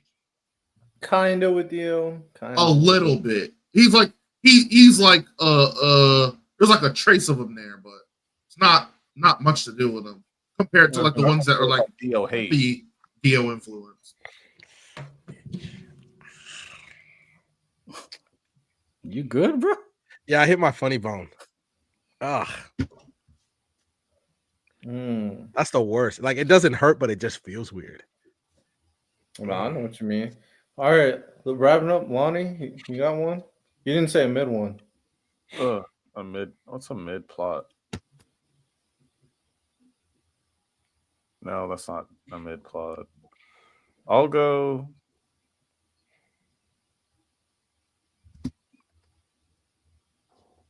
Damn, shit. Because there's not a lot that are just like meh. You just be watching Peak. No, not really. 'Cause a lot of things aren't I can give you one if you want. Oh, can I say Rent a Girlfriend? I agree. trash. It's trash. It's trash right now. I was gonna say Tokyo Revengers. What's the plot of the show? I'm not gonna lie, that shit's not mid. That shit is trash. That ending ruined the entire anime, bro. I don't care. That ending was so fucking awful. The ending is what kind of. That last arc was like I've never seen an anime ruin its entire series with a final arc in my life. It's bad. The fact that I'd rather call Mineta instead of Takamichi is insane. Like, Well, I'm about to that squabble and I matters. gotta call one of the two. I'm like, Mineta, get over here. Because at least he'll throw some fucking hands. At least he'll try. He'll try. Takamichi just for the cry. well, Why are you here? He beat up Mikey. Oh, I'll go. He did. He factually just beat Mikey up. I'm just telling you the truth. $2 super chat from Angie Carr. FLCL is peak plot. Solo plot is Booty as cheeks. I'm assuming. But I'll go there. I'll go prison school, peak, and mid plot Kakeguryu. Because I still don't know what the hell they doing. They just gambling. I don't know what the That's goal the is. It's point. all the gambling anime. It's just you got a girl who's always gonna go all in, and other people who are regular niggas. She's just insane. Except she hates that one girl who got one eye, and she plays Russian roulette. She don't a hate lot. her. They cool. They cool. Like in the next season. I need to see the next season because the Yeah, way they she gambling- looked, she they looked at gamble that to get girl. stuff. The way she looked at that girl, she looked at that girl like she was dirt. Like, get the fuck away from me. You know, they start gambling together and shit. That's insane. Get that girl away from me. I'm gonna get shot by proxy. She just carrying that revolver around. I did have one more thing, and I want to ask. This is kind of like a thing, like when Miles talked about mama mentality. So when LeBron on More Than a Game, which by the way is really good, still weird that he still takes shots at Windhorst, but LeBron's conversation on ring culture. I feel like LeBron could have said it better, and we just haven't had time to talk about it. How do you guys feel about that, or at least how LeBron talks about, or what LeBron thinks about ring culture? I'm gonna find the quote real quick just to make sure I don't misunderstand what he said. But the ring culture stuff, I thought it was very, very interesting. But at this point, I'm like, LeBron, bro, I don't know how you're gonna win a ring, but at this point, it is what it is, bro. Like, in terms of rings, I don't know unless you find some way to win two more. It's just what it is. You're just not going to win outright against Michael Jordan. It's just too entrenched. But I thought his ring culture quotes were pretty interesting. Oh, real quick, Angie, we'll get the Dark Continent arc probably by the time I'm 50. Miles might have Right after the Hell arc. That's when you'll get the. Yeah, Miles might have 4 baby mamas twice removed. That's insane. Yo. Miles, I got you, brother. I'm knocking on some wood right now, big dog. Please. Hell no. Please. Hell no. I'm knocking right now. Here, look at this shit. I said twice removed. Yeah, twice we'll removed is figure out what the insane. one is before we get the Dark Continent arc. Yeah, that's not happening. That's where I'll be honest. I haven't really cared about the LeBron ring conversation. I've heard people talk about it. The only time I started caring is when people started mentioning my boy Kobe Bryant. But So, I have the quote if you want to listen to it. Yeah, I actually don't know what was said if you have the quote. So I'm on ESPN. So LeBron James criticized the discourse around ring culture in the NBA. Here's his quote: "Trying to nitpick an individual because he was not able to win a team game or a team match or whatever the case may be. I don't know where it started. Yes, you do, but it's a long conversation, especially when it comes to me individually. It's weird. It's so weird. It's never enough." And he said, "I don't know why it's discussed so much in our sport and why it's the end all be all of everything. Like, okay, you weren't a great player because you never won a championship. Or if you won one, you can't be in the same conversation with this person. You sit here and tell me Allen Iverson and Charles Barkley and Steve fucking Nash weren't unbelievable. Like, oh, they can't be talked about and discussed with these guys because this guy won a ring or 2 rings. It's just so weird to me." He's not wrong. Look, it depends on the context. I mean, like, what conversation are you trying to put Steve Nash? That's the problem. AI in, and then my other thing is like, okay, is ring culture conversations nasty? For sure, I think we all agree to that. Could LeBron be saying this because he didn't win enough rings for him to be better than Jordan? That's also possible. I That's think a it's very strong possibility that's also part of the conversation. I'm just saying. He did make a good point saying, like, because I think he used Scottie Pippen as example. He's like, Scottie Pippen has 6 rings, but because he's considered the number 2, someone that has 1 or 2 rings will be above him in some conversations, and that doesn't even make sense. When it's supposed to be about getting rings, but someone that's a number 1 option with 1 ring is above Scottie Pippen with 6. So W context. I want to watch that episode again. But I remember I was like, Scottie Pippen was an interesting choice, but like for instance, Jokic is better than Scottie Pippen. It don't matter how many rings he got. But look, the whole underlying point of this is, I think you're just okay. I'm trying to, because maybe just because of what LeBron was trying to do this week with what Santos said with the report that he put out through Rich Paul, bro. You just gotta accept it. Unless you're going to find a way to win 2 more rings to definitively come out. And because you know what's going to happen when he wins the 6th ring, if he does, he's going to come out and say, suck it. I'm the best fucking player of all time now. Like, no Jay fucking. win 2 more rings. I'm not going to say he's better than James Harden.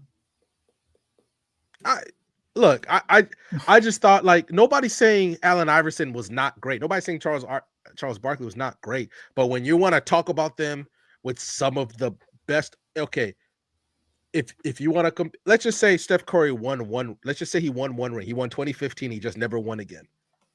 If you're comparing him and Steve Nash, Steph Curry's still better. Like, we're not saying that he's trash, but me, I've always thought, especially when Allen Iverson, I think he gets buoyed by the culture of basketball more than his actual play. Like, he was a very inefficient, and that's just who he had to be in Philadelphia because he did not get the support that he needed to sustain a winning, more playoff success and winning culture. He maximized it once. He just ran into one of the greatest teams of all time. It's unfair, but he was able to win a game. But that's just me. And I think I saw Lowe say Lowe kind of has the same feeling that I have. Nobody's saying Allen Iverson is not great, but we don't need to lie about who he actually is. They're still just, I think they're just a ceiling to where those people are. Charles Barkley is one of the best players of all time, but there's a ceiling to it. Like, if you want to put him in the same conversation as Jokic, I'm sorry, bro. Jokic is just a better player. Like, and that should be, I think you should just kind of have them in their own spot. Nobody's saying that they're trash, but if you want to put them, if you want to say, for instance, if I'm listening to fucking Ox and he says TJ McConnell is better for the Pacers than Tyrese Halliburton, then we just can't have a conversation. And I think that's more basketball talk than just ring culture. What? Well, I mean, with a statement like that, we understand that people have their preference and try to push their own agendas. But question, Magic Johnson is regarded by many people to be the best point guard in the league in league history, right? Okay. Mm-hmm. If he doesn't have a ring, he has all the same stats and whatnot, but you remove rings. Is he still the greatest point guard? I think No. but From a statistical standpoint, still, yeah, probably, or at least top 2. I mean, And that's the problem, Lonnie. People conflate the best player and the greatest player. I agree. exactly. I agree. The greatest thing is where Go you ahead. take in rings, all of the accolades, all of that. The best is just when you put that bitch on the floor, who's better? Yeah, we So, talked about that before. I agree with you, Miles. My thing is, I think I would argue. I don't know if you guys don't agree, that's fine. I think what's more important to the NBA and the business of the NBA, greatness is more important. I think for the majority of When sports, greatness is more important. Yes. And I think it's easier to gauge. It's almost impossible. And I truly believe this. It's almost impossible to gauge who is a better player unless you watch like all of their tape and really know and understand the ins and outs of their schemes, their game plan. There are so much things to gauge on how good a player is. And even that is hard to tell because like 5v5 basketball skill set and 1v1 basketball skill set is also very different. But what is true? What's true basketball? There's a new conversation on whether 1v1 and 3v3s similar. That's just a deeper conversation, like understanding how these players and their skill sets are. But go ahead. And $2 super chat from June. LeBron just whining.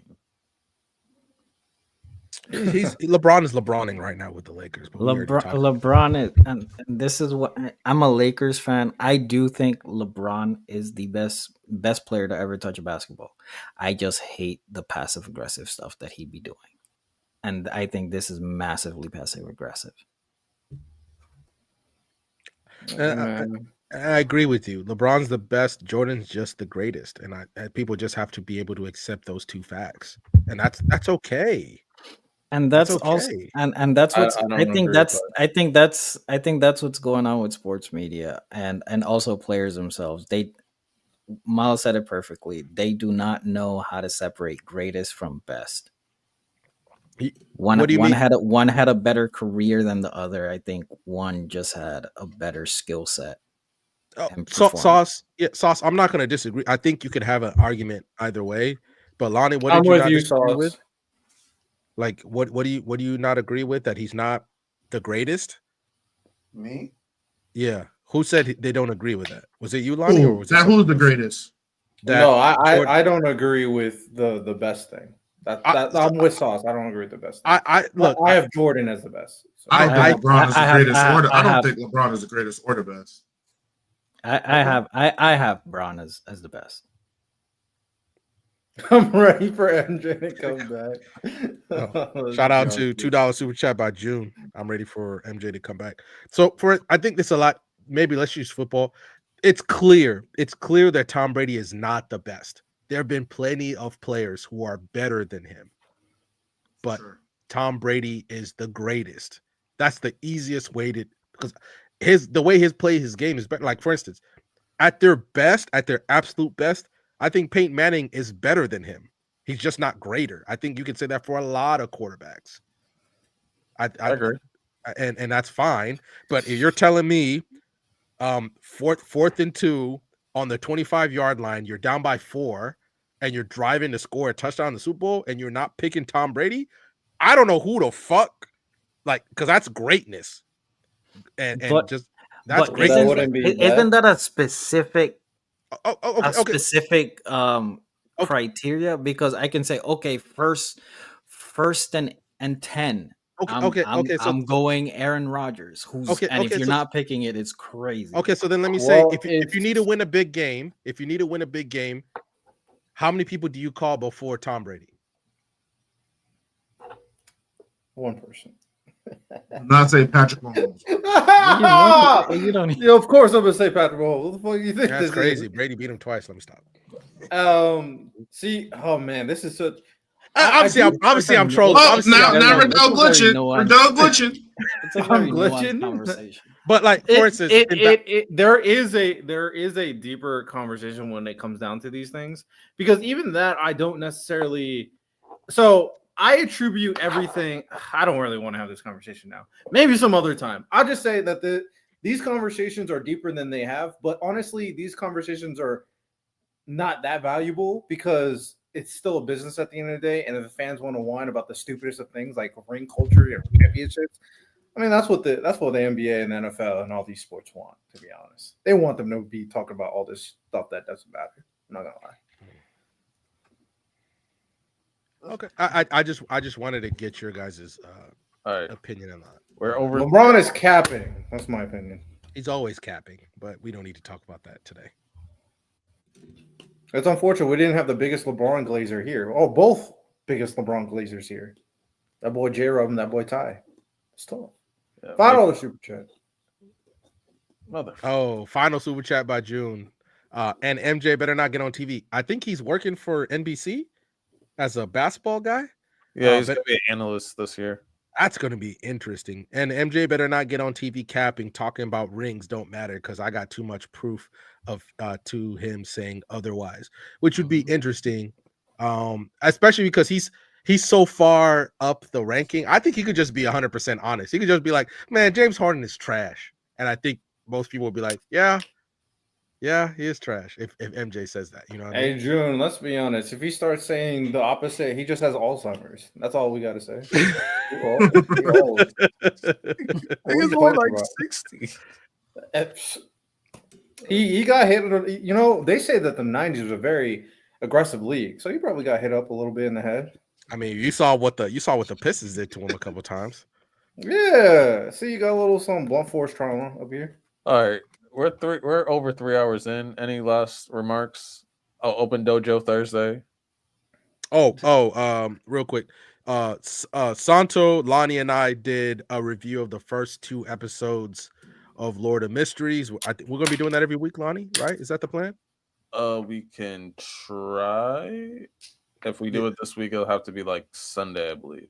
Okay, so yeah, we're doing that every week. I'm gonna start dropping more of my One Piece reaction. Like I said earlier in the episode, I got to Arlong Park. First really big moment of the series for me when Luffy gives Nami his hat after Nami asked for help. That was an amazing moment. That was an amazing moment in the series, and I was like, and the fact that all 3 of them, Zoro, Usopp, and Luffy, was like, we're prepared to throw fucking hands, and I can't stand fucking Usopp. I don't know how y'all motherfuckers say that I'm gonna be signing with him in anything. $5 super chat. You are.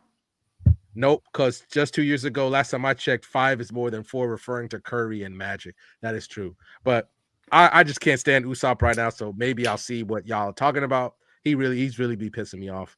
But I'm gonna keep going, and obviously check out the Patreon for that because we're doing that. Also, Miles. Oh, Santo, that's for you. But real quick, Miles, our next episode of Spawned In, our video game. Did you finish Mass Effect 1, or do we need to pick another game? Oh, I'm near the end. All right, let me know because I finished Mass Effect 1. Okay.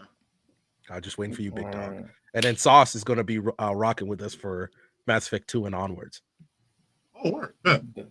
All right, go ahead, Santo. As for us on Open Dojo this Thursday, 9 p.m. EST, we actually have a special episode. It's gonna be very Dragon Ball Z related because we have an invited guest. Her name, the lovely Black Bulma, one of the biggest Dragon Ball Z creators in Instagram and TikTok.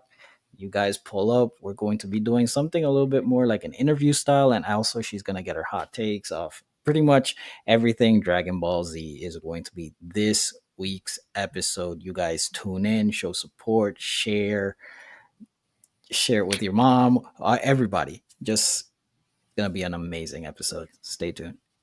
Sauce, yeah, we're gonna do Mass Effect 1. Miles, do you want Sauce to pull up for the conversation on Mass Effect 1? He can.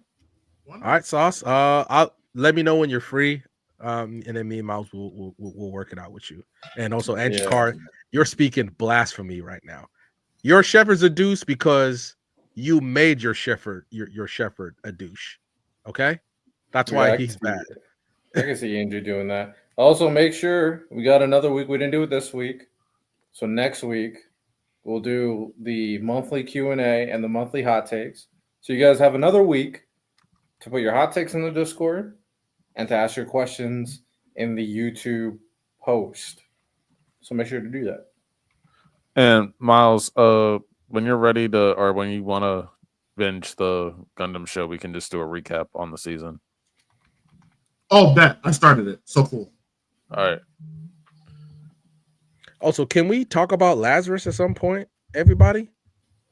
Yeah, I mean, next week we can talk about, I guess, since like it'll be the start of the summer anime, we can talk about the ending of the spring anime and the beginning of the summer.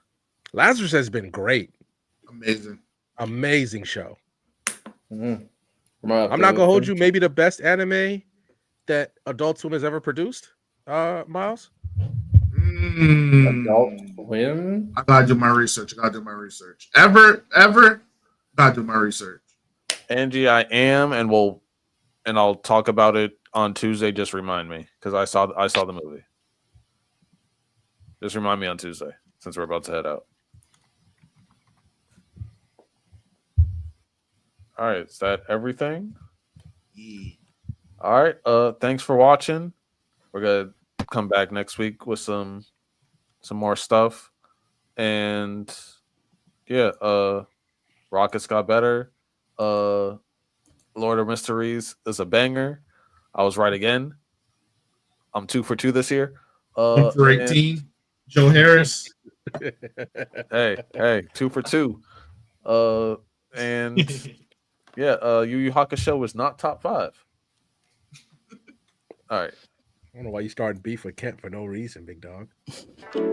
We hope you enjoyed this episode of the Black Sensei Society podcast. With that said, make sure you guys like the video, make sure you guys subscribe to the channel, and turn the notification bell on so you never miss any content we like to drop. We want to do as much as possible, and if you want to join the community, you can also go to our Discord, go to our link tree, and be a part of it. We have a lot of great conversations in there, and we're doing a lot of fun things in there, events, getting your opinions for content and videos, tournaments where we have cash prizes. So make sure you guys join the Discord and rate it 5 stars for the podcast on Spotify and Apple Podcasts. We really do appreciate you as we continue on our grinds.